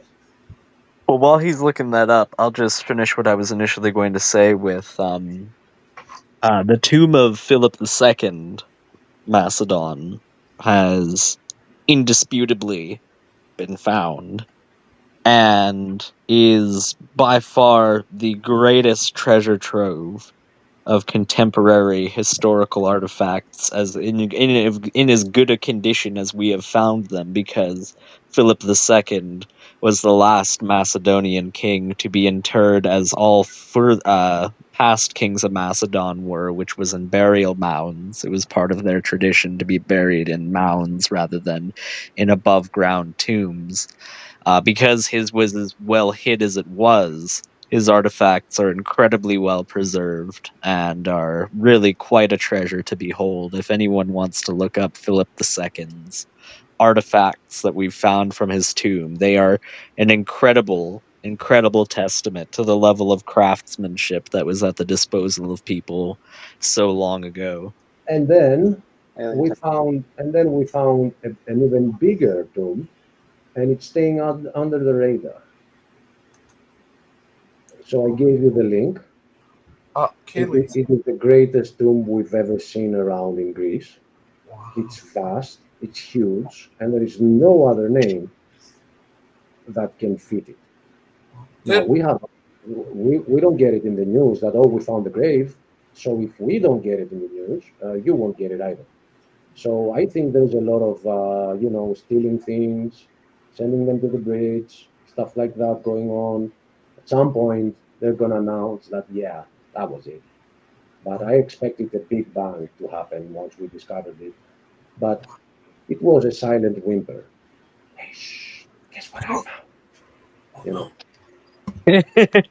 Well, Achilleas, it's always great talking with you about Greeks Likewise. and the Greek culture. I always enjoy it quite a bit. And I hope that I give you hope that people outside of your culture do in fact study you guys and your civilization and do care to know these things. I actually was making a video back 4 or 5 months ago, there was a debate that happened somewhere about what the word barbarian means. And I started making a video about it. But then I had better plans, so I never completed that video. But it's saying at some point, Aiden is a stranger, but he's not a barbarian. You are a stranger, and you're also a barbarian. Do you see the difference of the two words? You know, because I was being told that the word barbarian means stranger, but it doesn't. You have the same word in English. Barbarian means uncivilized. So I'm always glad to find someone that is not a barbarian. Honored. Well, with that being said, take care, everybody. I'm gonna go and Thank you eat for some joining lunch. us. No, thank you for doing this show, Gangster Ghost. It's been a lot of fun having this conversation. Oh, Achilles, what if it turns out you're the modern day Alex the Great? Where am I? The Bye, Alex Aiden. the Great? I'm sorry. Let me say bye. Bye, Aiden, in case you're Bye. listening. It was a pleasure for me, too. I think I said that already. What up, gangster? What if What I if am what? the modern day Alex the Great? I don't, me and whose army would be the You right answer. and Brother Pike is part of your army. Like, you get me an army, maybe, but, Oh, Achilles. You have anything? Doesn't look great. I call you Achilles the Great. I ain't no great. And again, that was, I think, the whole thing with Alexander. He became too much, and your head gets filled. So that's why I don't like names like Great, and I'm no great. I'm just a guy in his room building computers, making videos. What was the guy who was called? Was it Titus? Titus. Yeah, he said who freed the Greeks, I guess. Nero. Oh, Neil. Nero. Yeah. How you Neil Neo? Nero, and in Greek it's Neron, but I think in English it's Nero. What And did he do? he did a lot of things that the Romans didn't enjoy, and one of them was to give Greece its independence from the Roman Empire, because he respected Greece a lot. He was a lover of poetry, of mythology, and he hated war. He stopped, he tried, I think, I don't think he managed to, but he tried stopping the Colosseum with the lions. And he was, people didn't like him much for things like that. Plus, he took a lot of money away from the landowners and gave them to the people. So overall, from the things I've read, he was not the beast that some people say he was. He was still the beast because he was a Roman emperor, but not like the ones before him. He was a little more civilized. Oh, Mark. Mark says hello. No. Okay, now I read that in Greek. He says Titus was the Antichrist, but now I'm getting confused. Was Tito the Antichrist or Nero? You gotta come in here and clear this up for me, because now I'm getting confused. I thought you meant Neron the day we were talking. Nero. Yeah, what do you think? Oh, hi, Big Bad Mama. Hey, BB. Hi, everybody. Hope you're doing well. Yeah. All Good. Titus, he said. All right, my bad. Because I thought, I kind of thought the whole thing had to do with Nero. I don't know. Why did I get that? Mark. So, BBM, what up? Hello. Not too much. How you doing, Mark? All right. How are you? Oh, yeah, man. Good. Yeah.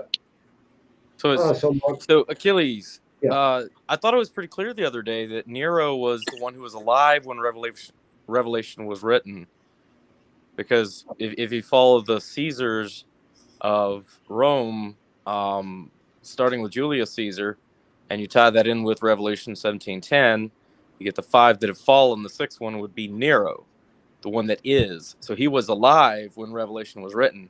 But the passage goes on to say that there's going to be a 7th, and then the 8th is of the 7. The 8th is the one that goes into perdition, and that was Titus.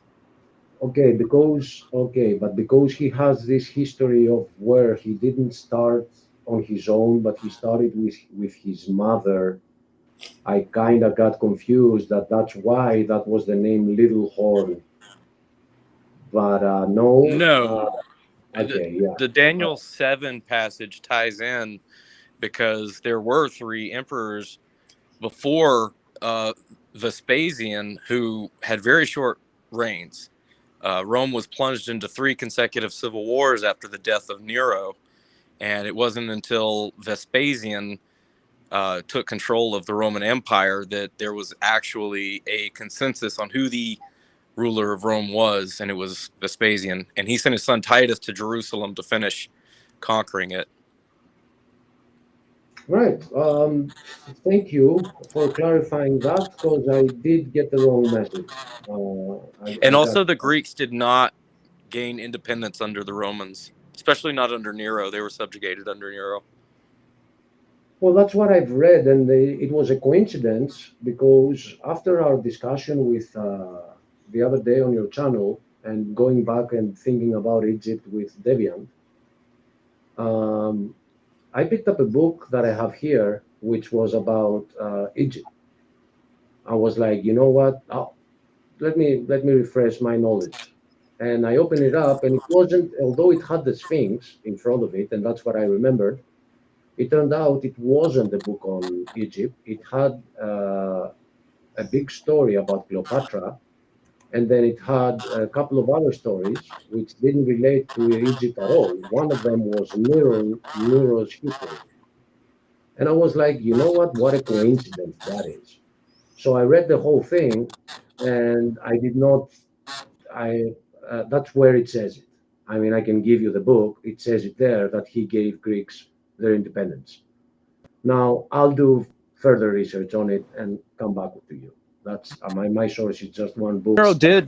Nero did declare that the Greeks were going to be exempt from taxation, but that's not the same as granting them independence. They were still under Roman authority. Let me see what that book says. I'll be right back. How are you today? Big Bad Mama. So Nero announces in Corinth the independence of Greece from the Roman Empire. That's what the book says here. So I will look this up. The book is wrong. It might be wrong. It might be wrong. So it's not even a book. So the book is titled Sphinx, and it's by a German called Hans Christian Huff. Christian, your surname. Oh, Christian is out. We bored him. We bored the guy to death, man. So but although the book is titled Sphinx, there is a subtitle that says The Mysteries of History from the second Ramses all the way to the first emperor of China. Now that I hadn't noticed. So it starts with Ramses, and I don't know how he's pronounced in English. And then it goes into Mary Stuart. And then that's a good story. I did read a little bit. And then the Seven Wonders of the World. And then Neron, Defending a Beast is the subtitle. And I'm talking now about Nero. Let me tell you how many pages. It's not like a small thing. I did read like a third, but it is, all right. So it is 278, 80 pages. I did read like 30. Oh, he dropped out. I don't know if he's listening, but there is a high chance that books that have many stories maybe have things wrong. I don't know. I'm not that guy that wrote it.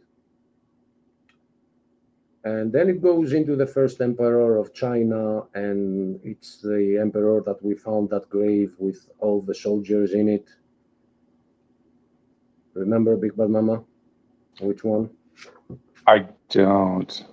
I was going to ask you about your favorite Radiohead album. Oh, man, that's a very hard question, man. I mean, seriously. But I would go to OK Computer. Yes, OK I am- Computer. Subterranean Homesick Alien is my favorite song. Yeah, I grew up with that. And Let Down would be my favorite from that album. Oh, you know what? That is a great song. And when I was I was touring around Iceland, and I just had OK Computer was about the only CD I had. And Let Down was the song that I played over and over again as I was going around the island. Great song. Man, yeah. And The Bends is a good album too. Yeah, I'm with them from Pablo Honey, then The Bends, then OK Computer. Like, I grew up with them. And then they went really crazy. And I love them even more. Like, they changed their style. Check out one song called Body Snatchers. Body Snatchers. Okay, which album is it on? Do you not remember? In Rainbows. In Rainbows. That's a good album. Yeah, I'll check that song out. Plus, Tom York did a solo album, which I have it as the top album of all times. Oh, okay. But it's together with another one. I cannot pick which one is on top, so I have two on the top spot, and there is nothing under them, you know? Okay. And what's the other one? So it's Tom York, the Eraser. Right. And the other one is Mike Shinoda with a band called Fort Minor. Mike Shinoda's last name? Yeah, he's the singer of Linkin Park. Okay. Okay. But you will find it. I'm going to write it in the private chat. Fort Minor, The Rising Tide. But check the twist of words. It sounds like The Rising Tide when you say it, not when you read it. Oh, okay.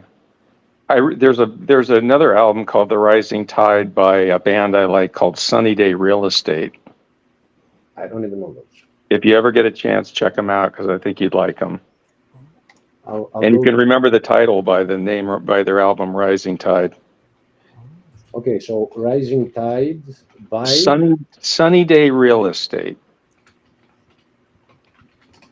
Yep. They were a Seattle post-grunge band, but I can't really label them as grunge in any way. I mean, they have mellow songs and rocking songs, but check them out, see if you like them. I like that. Yeah, I love alternative bands that they don't go like with the narrative. We have to be this, you know, and they experiment. I love music, and I don't like it when people say music is of the enemy and it's evil. I hate that. Yeah, I don't see how that can be when music makes people feel good for the most part. You know, I guess there is music that makes people feel angry. Yeah, it's all in the lyrics. Isn't that okay too? And I think exactly as you are saying right now, that you are meant to externalize it in a song instead of externalizing it in the world. So I'm not going to say I'm a fan of Marilyn Manson or, taking the Bible and ripping it apart on stage. But that's not music. That's Marilyn Manson. Right, that's not the music. Right. That's the external performance stuff that they're using to sell the music. But the music itself can't be evil. It's just sounds, and either the sounds appeal to you or they don't. And if it's evil, then why did it help me survive depression? Yeah. And not allow me to die from it, right? If it was there's one analogy I used recently. I've made a video called Ode to the Zombies. Check it out on my channel. It starts with this. It starts with this, that I heard someone that I love which was Kent Hovind, saying that music is evil. So I don't know, a video got birthed out of me to show him. I know he won't watch my video, but I'm not naming him in the video that it was him. I just said someone that I love said something that I hate. And the analogy I use is this: do guns kill people, or do people kill people? Because people strive to keep the Second Amendment, but if you do believe that if music is evil, then guns are evil. You cannot be hypocritical here. You can either have them both or none. And I actually think that at one point he did like that type of music until he became born again or what have you in the late 60s or early 70s, whenever it was. But I'll bet you $10 that he loved the Beatles. He doesn't hate music. He only likes religious music, specifically Christian religious music. But I'm with you. It's he got saved very young, and he didn't have to get through all the pain that I went through for not being saved until my 30s. So for me, it was music. For him, it was Jesus early. Okay, I have a question. You ever heard of this song by System of a Down? Which one of them all? There's a song where they talk about, it was weird. I forgot how it goes. Where they're talking about. You ever heard of that band, System of a Down? Of course, and I am a very big fan of their singer who did a solo career after System of a Down before they got back together. His name is Serge Tankian, and he has released 3 or 4 albums. One of them is better than the other one. I'm going to write that in the chat so you can check it out. One of the albums is Elect the Dead. Oh, yeah. And the idea behind Elect the Dead comes from a place in the States, I think it was Missouri, where I think it was Ashcroft. I'm not taking an oath, I'm not sure. But before the election day, his opponent died, and everybody voted for the dead man. Oh, John Ashcroft? I think so. Everybody said, you know what, we'd rather go for the dead guy. He was a disaster, yeah. Man, things like that, I can't even come up with them. Like, this world's so crazy. Do you sing your song called Chop Suey? I didn't get it. Can you repeat? The song called Chop Suey? Oh, yeah, of course. Do you like that one, Logan? Yeah, it was a bit weird. On there, he says, when angels deserve to die. What was that song about? I always didn't understand. What do you think? It says when or where angels deserve to die. And it talks about a world where angels deserve to die. And don't forget, Lucifer was and still is an angel. 1/3 of the angels have sided with him. So, yeah, he's not talking about the good guys, the good angels. He also says, I forgot how he says it. One thing was actually from the Bible. Jesus said, when people, I command my spirit. Father, why have you forsaken me? Yeah. But it turns out, I discovered recently, because in contrast to others, I wasn't raised in the truth of Christianity. I started figuring it out. And it turns out that that's not what Jesus said on the cross. There's a lot of debate about whether his human nature came up or not, but the truth is that what he did is that he pointed the Pharisees of the time to look at a very specific psalm that starts with that. It starts by saying, Father, why have you forsaken me? Now, if I were to tell you to go and read a psalm, I would give you a number today. But back then, they didn't have numbers. You would either recite the first line of the psalm or the most famous verse in it, if you wanted people to go and look into it. So if you go Psalm into 22. it's Psalm 22, and he says in there that there is a band of wolves surrounding me. They put nails on my hands and feet, and they cast lots for my clothes, which are things out of a man's control. It was written 1,000 years earlier, and the man on the cross, that a lot of people might say that he was a man, could not be in control of the people that cast the lots, the Roman soldiers that were casting lots of who's going to keep his garments.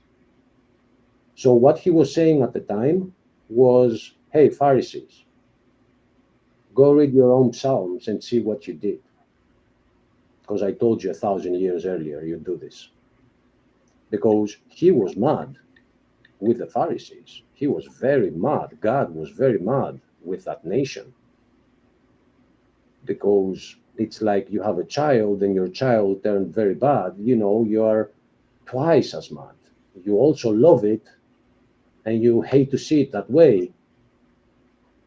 So, yeah, System of a Down said that. When they did, I didn't even know about Christianity being right, but, they were wrong. It's not, well, they are not implying that he said it because maybe they knew why he said it. I don't know. They're not implying it in the song. Is Lucifer's only mentioned once in the Bible? Is that correct? The name Lucifer? Yeah, but by Jesus himself. Okay. Isn't there the thought that Lucifer and Satan are not the same figure? Well, from the whole understanding of the Bible, we get that there is one that rebelled, and he took others with him. And that one is a very powerful angel that he actually lives within us. So, yeah, people have used other names for him or for his angels, but, that's the one. Same person. But the name Lucifer gives us more about him because he has been worshipped as the sun god way before Jesus. Aaron He Ra? was Baal, Aaron Ra in Egypt, Apollo in Greece, Helios before Apollo, and Cleopatra's two children were Apollo and it wasn't Artemis. I think it was Selene. One she did with Caesar. It was Apollo. She And had children with Caesar and one Caesarina, wasn't it, with Caesar, and then Mark Antony's children. I think with Caesar, the son was called Apollo. Oh, okay. And with which one was it? Mark Antony? Yes, was I think Selene or something that had to do with Artemis, his sister, the twin sister of Apollo, which is the moon goddess. Right. So the name Lucifer, the Greek is Eosphoros, and the word phoros is being used completely equally, to bring or to bear. Like if I carry a flag, I am the flag bearer, but I'm also the flag bringer. And when you go to the airport and somebody picks up your suitcases, it's his job to do it. His name is Achilleas, which is bringing your suitcases. Oh, okay, interesting. And carrying your suitcases. So he's bearing them and bringing them at the same time. It's the same word. I'm sorry, go ahead. So the sun god Apollo was dragging the sun with his chariot. So he was, in a sense, bringing the sun. So, it gives us more about Are it. there Dionysian movements still in Greece? Kinda, they're small, but they kinda exist. But we laugh at them. Okay. Oh, okay. So they're really small groups, Yeah, and they and they're gather. back to they're kind of nature Yeah, children. yeah. Okay, I don't think they. hippies, basically. I don't think they go as far as to do the Dionysian mysteries of the time, like drugs and sex and all this stuff. But they do like some rituals on, they go to Delphi and they do this little ritual, and there are like 50 people there, something like that. But I don't know what they do at nights. I don't want to know. Are there any Zeus believers? Sorry, gangster. Or is there What any is it? Zeus religion guys? Like anyone who believes in Zeus? Yeah, it's still it's I think a greater group than the Dionysians, but it's still a small group.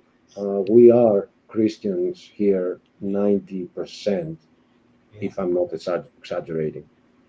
It's probably like the Norse group that still, that have gone back to believing in the old Norse gods. Well, Yeah, I don't know. Is that up there? It's happening. They're going back. Yeah. There's a definite movement up there of going back. Thor. Odin worship. Odin and Thor. Yeah. Well, do they believe in Iron Man too? I don't know. But did you see that? What was I'm trying to think of the movie that was about the Northmen. The Northmen. Yeah. It was a good movie, actually. Well, I didn't see that, but in one of my videos, I don't even remember which one, because I've been making one per month before I meet you all guys. I did say at some place, parents, be careful of Disney's paganization of your children. Because So, can you say that one more time? Parents, be careful of your children's paganization. I see. By Disney, because they're bringing light to all those deities, and we have like one movie per year, if not more, about some pagan god, like Loki, Thor. Yeah, Thor. How many Thors have there been out there? Right? Tons. Hercules. Zeus. Hercules. Yeah. Yeah, but when it comes to the Greek side of presenting paganism in Disney, they are stealing off. Like when it comes to the Nordic civilization, they are accurate, but when it comes to the Greek side, they like mess it all up, because in Greek mythology, there is a reason it created civilization. It had ethics, so they're stripping it of the ethics. They cannot show ethics to children. They don't want ethics. They want, witch stuff. I'll give you an example. I have a video that is called Persephone's Epic Song. Persephone was Hades' wife. Oh, yes, you're right. I'm so sorry. I made a mistake. Penelope's Epic Song, not Persephone. Oh, Penelope was Odysseus' wife, right? Yes, and I think there is a correlation there between. We call it Odyssey because it's the story of Odysseus. His wandering after the Trojan War and Penelope's suitors and. Right. And then Odysseus is going from one place to another, Calypso and with Circe and Scylla and Charybdis, and see, I know some stuff. Yeah. And the thing is that it's not only the story of Odysseus; it's also the story of the faithfulness of Penelope. Right. So, because we have one history, and it's gonna end up in. I don't believe in a Big Bang before us, behind us. I do believe in a Big Bang before us. Our minds will get exploded when we discover the real truth, when it will be revealed to everyone. Others realize it when they die. Others will realize it when the war when the world reaches an end. But there we will see that there is some correlation between the faithfulness of Christians who will not take any man for replacement for Jesus. We are waiting for the second coming. And that's what your video is relating Penelope to. Yes, but in there I am showing you, to those that watch any of my videos, that they made, out of all the Greek heroes, they made a kid animated movie. Pixar, I think, is the company that did it, and it's called Epic Tales. Did you ever happen to come across it? So is a live action or a cartoon? Oh, it's Pixar, right? So yeah, it's a cartoon. I'm not sure it's Pixar though, but it's called Epic Tales. It was released in 2020, 21, and it is public on YouTube. You can watch the whole thing. And you think and you're saying that's an accurate representation of the Greek stories? No, I'm saying this, that it starts off by saying Odysseus, Hercules, Achilles. I've heard their stories hundreds and hundreds of times. So immediately, subliminally, children get the message that, yeah, that's just boring. We've heard it so many times. But the truth is that if the United States have heard those stories hundreds and hundreds of times, they wouldn't be what they are right now. So they haven't heard them. Like, I know so many people that you tell them about the Odyssey or the Iliad, and they don't even know what I'm talking about. Yeah. So it immediately jumps from that and says, so let's talk about my favorite hero, which is, oh, come on. Oh, my brain. From the Trojan War, or? Homer? No, Homer supposedly wrote Jason and the Argonauts, Theseus. Jason Voorhees? So Jason was no hero. Well, Jason, wasn't he a thief? I thought he was a serial killer. He had a wife that was a witch, and everything he conquered, he did it with Wicca. Huh. So this is Jason and the Argonauts, right? Yes. So out of all the stories of Greek mythology, they animate one for children, which is about witchcraft, and it was created 700 years after Homer. But don't you think they're just they're making movies about stories like when they used to do Jason and I'm trying to think of the movie, the Clash of the Titans, for example. They're making these movies because they can make great special effects for them because of the creatures and the gods that are in them. And they don't really care about the storyline so much, but they care about the action that it represents. It sounds plausible, but at the same time, if you take into consideration what Plato's Republic was, he has some rules about the Republic, and he's very strict on the ethics that can enter the Republic. So the States is that experiment that some European nations decided to do and have that Republic. So they are stripping the good parts out of the Greek mythology and giving people the bad parts. That, yeah, those are the ones that we could get good effects. Yeah, that's why. But that's not why. Achilles, have you ever seen the Disney Hercules movie cartoon back in the day? Yeah, the one that he's that the enemy, I don't remember the name of the enemy, but he's unleashing the 4 titans. It was a cartoon. Yeah. I haven't watched the whole thing, but back in 2016, where I made videos about something, a very weird alignment of our planets and the 4 titans and the prison, and I used that Hercules story a little bit. But I haven't watched the whole thing. It was fun. I mean, look But at Troy. Look at the movie Troy. They tried to, make it portray like the war lasted a year or 2 years or something like that. I mean, yeah, it's Hollywood. It totally, maybe it had to fit within a 2-hour time frame. But the yeah, Trojan War was what, 10 or don't 20 change, years long. yeah, but don't change history. I mean, Achilles had nothing to do with the Trojan horse. He was dead. You should know you are Achilles. Um, Hector Well, didn't. Achilles was killed by an arrow from Paris, right? Yeah, yeah.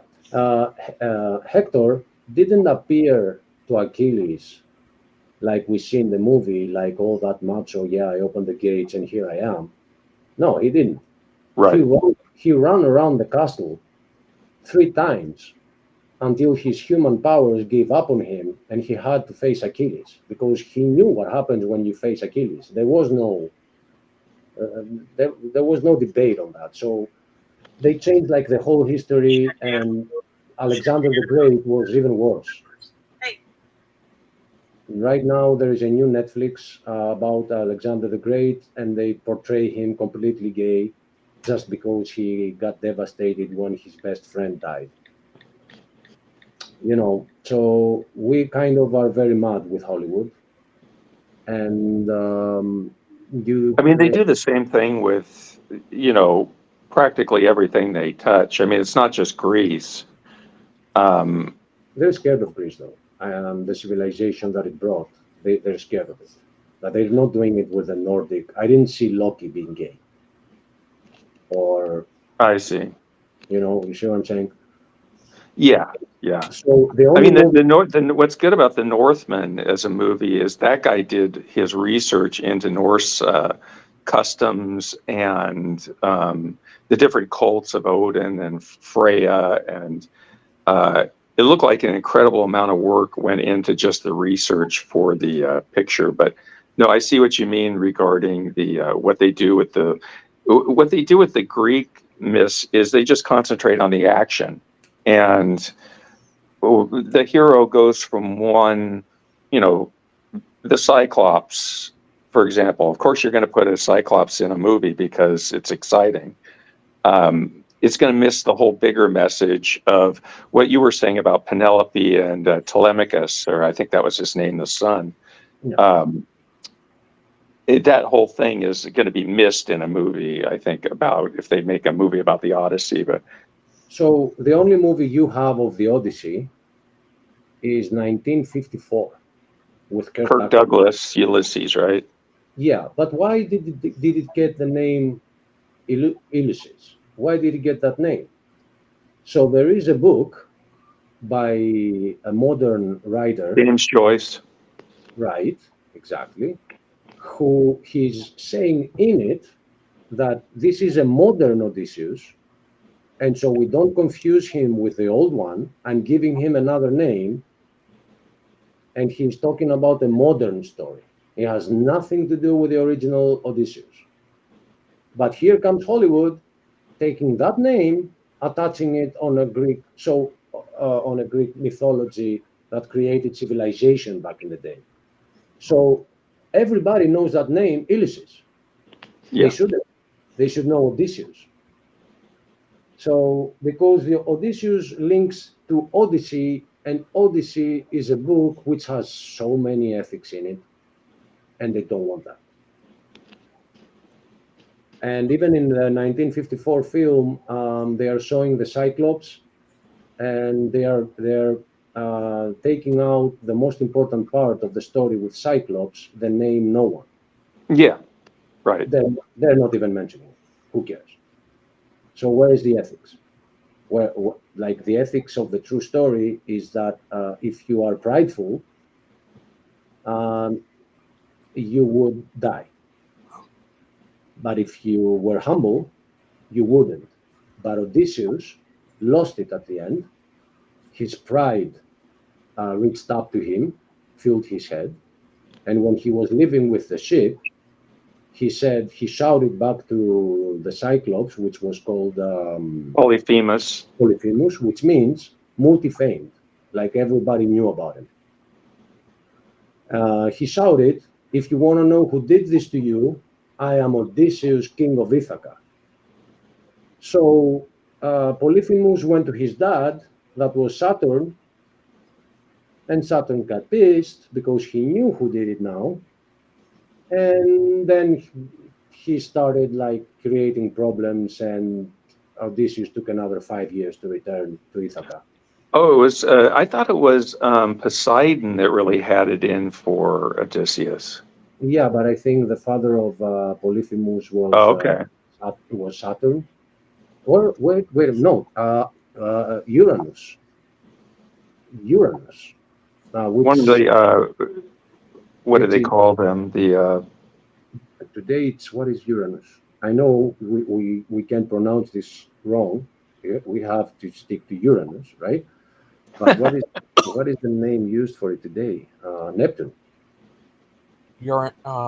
Well, Neptune and Uranus are separate planets, if that's what you're. No, I think the Latin equivalent for Uranus is Neptune, but if that's Neptune, then what's Poseidon? Neptune was the Roman name for Poseidon. I know that. Right, so I'm wrong. Okay, it's not Neptune. Let me see. Uranus was. Let's see. I'm going to look it up. Is the sky? Tomorrow the days are going here. Yeah, but I'm looking for the Roman name. No, maybe it remained Uranus. But anyway, that's the father of the Cyclops. Of the Cyclops, yeah. So, no, nothing gangster. Just this is the ethic of that story. Like if he just hadn't allowed his pride to shout out his name, he would be in Ithaca 5 years earlier. So, yeah, go ahead. Here's a wrestler named Saturn, Perry Saturn. Yeah, I think he might be a Greek wrestler too. And I don't think I've heard of him. I found the name of Uranus in the Roman times, and it's Caelus, Caelus. Yeah, which doesn't ring a bell. I looked that up too. I hadn't heard that name before. Oh, do you ever play Sega Saturn? Right. Why does everything have pagan names behind it? Sega Saturn. The days of the month have that. And I did find here on this article, it says that he was the father of the Cyclopses and stuff like that. Poseidon was mad for other reasons. But then you had to go on and piss Uranus off too, right? They were the gods that were there before Zeus and Poseidon and Hades, who were the brothers. I think their father was Kronos, right? Or no, Kronos and his wife. What was the name of the wife? Was it Gaia? No, Gaia is the Earth, but I'm not sure. Rhea. Those were the gods before. Uranus is of the Dodecathel, like there with Zeus. Let's say that. Okay. Sega, the first one, second one, I think was called Sega Genesis. But then later on, I forgot which third or fourth one was called Sega Saturn. Yeah, and it's okay with video games. I'll accept it, but why do we go to the moon with a Saturn rocket? Why is one mission named Apollo? Why is the other mission named Artemis? And if I were to go one step further, that a lot of people see a savior in Putin, why does he have missiles called Lucifer? Wow. Like, what is going on here, man? Yeah. I mean, these are things that woke me up to less of a scientific mind, to be like, you know what, there's something up here. do you think? I mean, isn't it just they're naming them after what they're viewing. Now, I don't know about the Lucifer one, but in Right. terms of Apollo, they're naming after mythological characters. Right. That's what I thought. Apollo was the sun god, and so something that's going to go to outer space, it's maybe appropriate to name it after a celestial type of figure, a myth. Okay, and then NASA discovers a moon rock, like a moon rock. It's not even a planet. No, I'm sorry, I said a moon rock. I meant a space rock orbiting. And they change the definitions of planets. They kick Pluto out. Right. And they put that rock in, and they give it the name of the goddess of discord and chaos. And that's where I freaked out. I'm like, okay, you know what? Why? Just somebody answer me. Out of all the deities of the earth, why the goddess of chaos and discord on a stupid rock in space? Well, wasn't it? I mean, Pluto was the Roman name for Hades. And so they're already in that realm when they're talking about Pluto. And maybe because they had Pluto on their mind and because it's so far out in space that they wanted it to be named after, more of a dark character. I'm just guessing. No, it's actually the best guess I came up with. Like maybe that's a good reason, but it turned out that there have been some crazy alignments going on with the planets from 2016 to today, and Aries is related. And I'll show you one right now because we are under one of those right now. I'm gonna go to a website called solarsystemscope.com, which I use in order to see when is the good date to take my telescope out, because I haven't spent 10,000 euros to buy a dome or to build one. So I carry, how many pounds is it? It's 112 kilos. So just don't take it out in front of the wrong people. And the problem with that, the problem is that you have to get the telescope out. You have to align it with the stars, and then the sky has to be friendly with you, because if it starts raining, you have to reverse the whole process. And it's I gotta keep an eye out for where the planets are before I do that. So that's what I do. And if you go to that program, you will see. Let me get the music off. Let me share the screen. Share screen, window screen, entire window. Where is the window? MSI, Restream. Okay, I will have to share the entire screen. I have another option? No? Okay, so we won't need any audio. Okay, are you seeing my screen? Yep. Yeah. So in this program, you can go back in time and forward in time, and you can the solar system changes. You can drag the Earth, and if you notice at the bottom right here, the more I drag it, the more time changes, right? So right. If I want to record Jupiter, this is the best spot to record Jupiter. It has to be here, so I have it on my midnight, so it's on top of my screen. All right.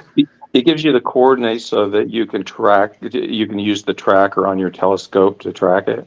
No, it doesn't, but it doesn't have to, because the telescope is equipped with a program that knows.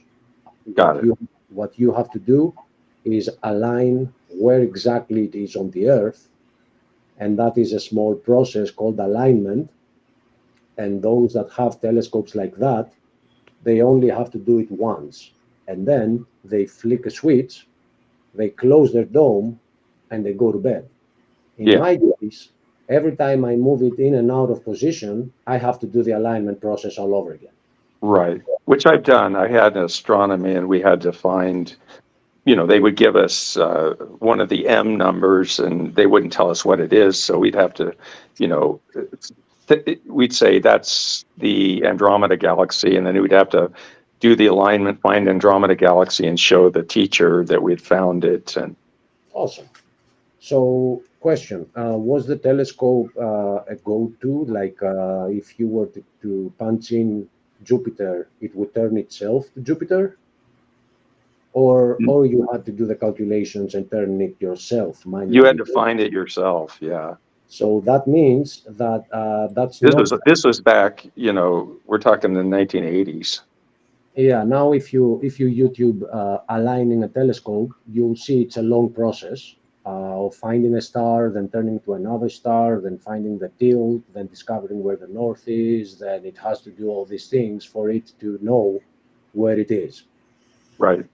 And that if the telescope is big, it can bring a lot of strain on the gears of the telescope. So that's why it's not wise to do it many times. So if I have to do it every time I use it, I'm actually damaging it. So what I've done is I've taken the speed of the gears to the lowest that I can. So instead of taking 5 minutes, it takes a full 40 minutes to do the alignment. And if after those 40 minutes it starts raining, oh, dude, you know, or tomorrow, if next day you wake up and it's they didn't predict it, but the rain arrived, oh, such a pain. So anyway, through this program, let me go now to today. All right, so I'm going to click actual time. Here we are. Oh, here we are. Here's the moon. Here's Mercury. Here's Venus. Here's Mars. You'll notice something weird when it comes to the four giants.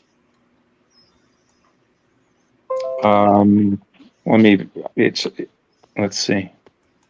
They have like this square alignment, which is not, it doesn't happen very often.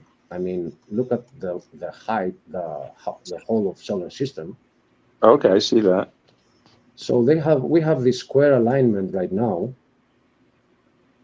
and from our perspective, from Earth's perspective, Eris, that rock in space that we were talking about, is right in the middle. Like we turn around like this, and the alignment is kind of going away, but right now, you see what I'm saying?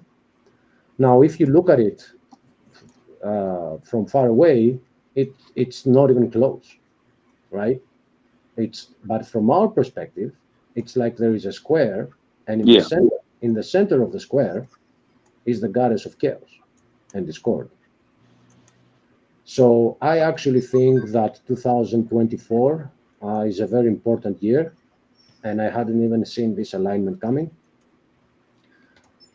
I think the Antichrist is going to pick up position in a couple of months. And that's what threw me into Christianity, finding him. It wasn't that I started believing in it. I found one guy that, putting some math together, spelled 666 to me. And I started making videos saying, you know what, people, yeah, I know you're having fun. I'm having fun too. But if there is one guy down here that is called the Antichrist, I actually want to open up my Bible and see what it says about it, because I did not expect such a thing. I didn't see it coming. I didn't even care that there would be one. But what can you do about it? Save yourself and save others. Right, but you're a Christian already, and so supposedly you're saved already, right? And now, so you're trying to save others is your goal at this point, right? Which is what we call the fruit. If it's not works that save you, but if you don't do works, then why did you get saved? Did you get saved for your own ass, or in order to be of assistance to your brothers and sisters that haven't yet been saved? So, yeah. As long as you're not giving up your happiness to do that and giving yourself up to despair. Personally, I think I found myself after that. Now, some people could call me depressed because I don't go out partying, but Well, you don't have to do that. But if you have, spending time with your friends and family, if you've got family, and I don't think it's good for anybody to. Of course, I don't accept that there's an antichrist, but I would just hope for you that you're not obsessing about it to the point where you're missing out on what's happening right now in your life. And because life is beautiful, and well, together with discovering him, I realized that everything that I called beautiful was fake. well, you think a So flower is fake, or a sunset, or a beautiful, a person that you really connect with? a flower, no. A person, yes. So there are fake relationships. There are people who pretend to be your friends because they are convenient and because you are convenient. You are offering something to them. So you do get a choice of not seeing that and turning an eye and continuing on having those relationships. So, for example, I have a very small house on an island. It's super tiny, but it's still some place that if somebody comes to that island, he won't have to pay rent somewhere. He has a house. So realizing that people pretended to be friends only because they knew about that and the summer had just arrived and they called you out of the blue and saying, "Hey, man, it's been like 18 years we haven't spoken," just thought of you. And then you start telling them, "Oh man, I'm like shit. My father died. My woman broke up with me, and everything is shit." And they don't want to hear it. And they don't even care. And they're like, Yeah. "Yeah, well, that's not a true friend, of course." Right. So if you're surrounded by things like that, at what point do you just give up and say, "You know what? I'll just." I guess, why were they your friends to begin with if they turned out to be such superficial people like that? Because I've been. Did you? There's got to be other people that genuine, are genuine in your life and sincere. Yeah, and I was looking. I still am a very romantic person. The answer to your question is because I was naive. That's why. We all are. We all have had people that we thought were our friends like that proved not to be. And you never surround yourself with negative people. And then, whether they're your friends or family, if you have family that's like making you feel depressed or what have you, you don't have to spend time with them, even if they're your family. I've discovered that with friends or family. I agree. And you make other choices, and then you go to those choices, and then you find other levels of fake. And I picked up dirt bikes, not because I thought I will be very good at them, but because I wanted to escape from my life. So I made friends, racers, and every time we went out, they wanted to compete. They didn't enjoy it the way I did. Okay. They wanted to compete because I was going on a race that I thought too highly of myself and went there. And everybody wanted to go and compare with me. When they did, they realized that there is no comparison. I am on another level on racing. I am on the global level. Greece is not on that level. So I gave them a reason too. I have it in my videos. I am standing on my dirt bike. I'm using my knees as a shock. If you are sitting on your dirt bike and you consider yourself a racer, we don't compare. Once you start getting up from your couch, comparisons can be start making. We can start doing that then. Until that happens, there is no comparison. So as they were discovering that, they started creating traps for me. They broke my brake pedal on an extreme race, so I can not finish the race or even die. They used connections to kick me out of races. So the world that I had as an escape turned out to be even more fake than what I had used to before. Oh, sorry about that. It's all right. It's this world.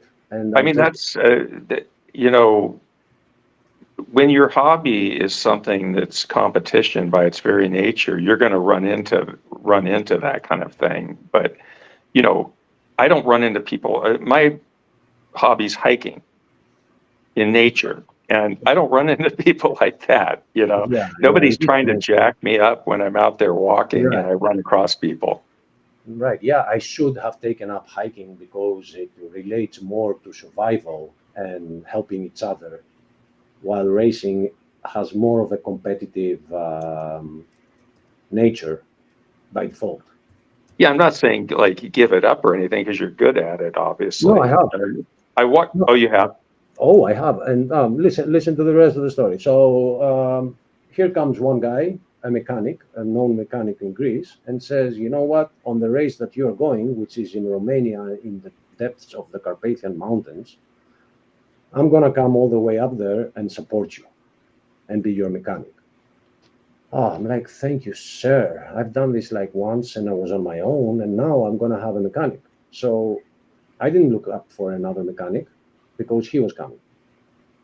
He came to Romania and he disappears for 5 days of the race, and he never comes to the race. Why? Because he was part of the cult or the gang, and they wanted me to be without a mechanic. Next year comes, and one of his students said, I felt really, really bad for what he did, plotting against you. So this year, I'm going to come, and I'll do full support for you. So I called the friend that I had from a long time ago, and I said, you know what, because I don't trust that guy too, can you please come over? I'll pay for all your expenses. I just, if I crash in the middle of nowhere, I want to know that there is a friend that is going to look into me going to a hospital. I don't trust him. So I go there for a third time, and guess who disappeared again? He disappears. Wow. And I just bought out some Romanian mechanics that created a problem on my dirt bike, and I raced the race without a real brake. I broke my finger. I couldn't race. Interesting, those stuff. Like for me, racing is battling nature. So it was a great experience again. So these things locked me into my garage. Like, you know what? I don't even want to know anyone anymore. I don't want to know racers. I don't want to go out with them. I don't even want to see anyone. And I had some friends that they were bringing their dirt bikes over. We were having fun, but because I know so much of dirt bikes, I was fixing the dirt bikes for free. Now, it never crossed my mind that the reason they did that was that they didn't pay mechanics. I was doing it for free, but that's what they were doing it for. So it's not just one, it's like a lever. Yeah. It's layers upon layers of exploitation. Well, unfortunately, that's the community that you chose to spend a lot of time in. And there are other communities of other, you're a smart person. So there's all sorts of communities that you can join where you're not going to find that level of, because of the competition and because you were good and obviously other people weren't as good.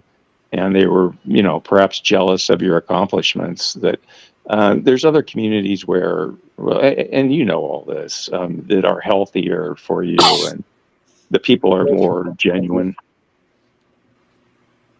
I just said, God bless you to Gangster. Oh, thank you. Bless you, Gangster. Oh, thank you. Achilles. I agree. Go ahead, Gangster. Go ahead. How many races have you won? Did you win them all? None. I haven't won any race. But I won I ridiculed my Greek competition, and for me, that is the greatest race. So I did that with racing things. They broke my rear brake, so I continued on the race without a rear brake, and it was called Extreme. Like, yeah, sure. I went to a race completely untrained. Like, I didn't get out of my chair for 6 months, and then I went on and done a race and finished it. While they were saying that this guy doesn't have it, and I made videos of it, and the videos that I made shows how ridiculous some people were that have names. So I'm just no one that appeared out of nowhere to ridicule them. So that's a race that I proudly consider myself a winner. But I've seen a couple of your videos. The landscapes are cool. After the whole thing, I started getting closed within, and I started building my dirt bikes. And when I completely rebuilt them, a fire arrived and burned everything. So now I don't even have them anymore. But what's funny about it? None of the friends that didn't relate to races, but they were friends that just had dirt bikes, and that's how I got into racing. I was using dirt bikes with friends that I had before. They stopped calling because now they had nothing to gain. They didn't even ask, how did it feel losing your dirt bikes? Yeah. Do you need any help? Do you need any assistance? Will you buy another one? Can I assist you? Like, no, they just vanished. And that's where the Bible comes in. That's what it's telling me. It's telling me love nothing from this world. It doesn't belong to God. It's Satan's world. So when people don't put their brothers and sisters and neighbors equal to themselves, but they consider them inferior to themselves, so let the moron think that we're friends, I'm just exploiting him. When you're doing that, you're working for Satan. You might not be Satan himself, but you are one of his minions.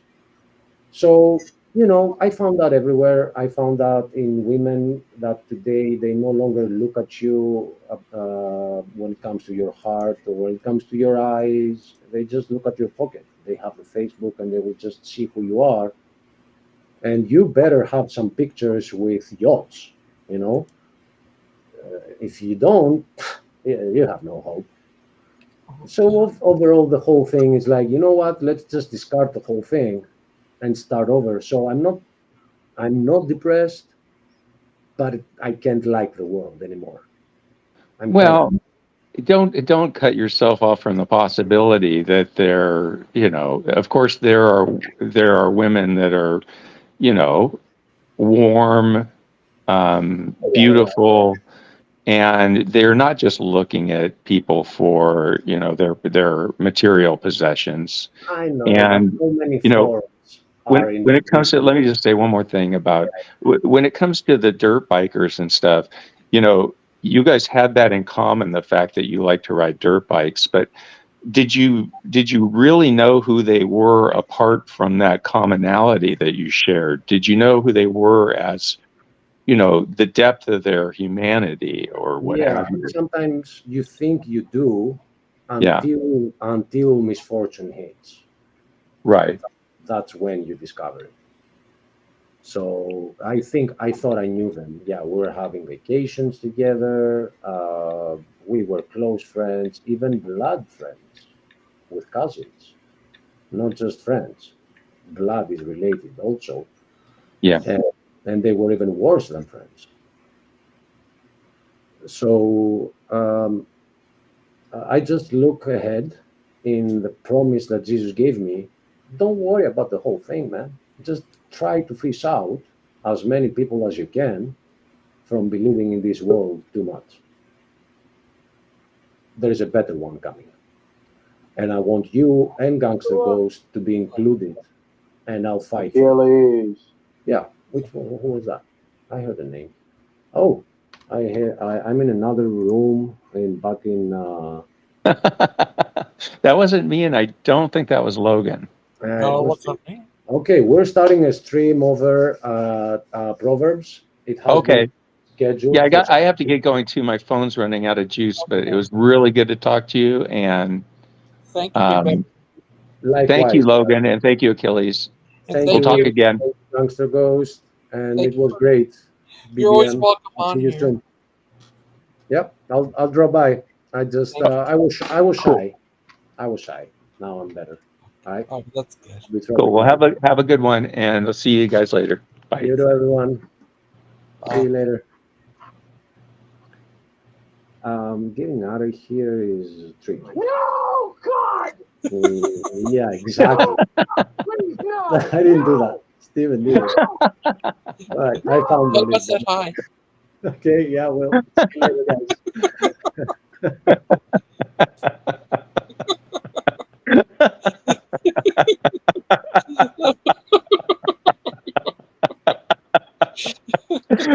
Buddy.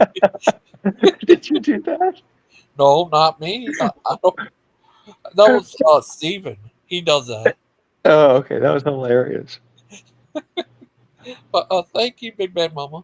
Okay, Logan, are you? I do have to go because of my phone. So thank you for having me on. Thank you.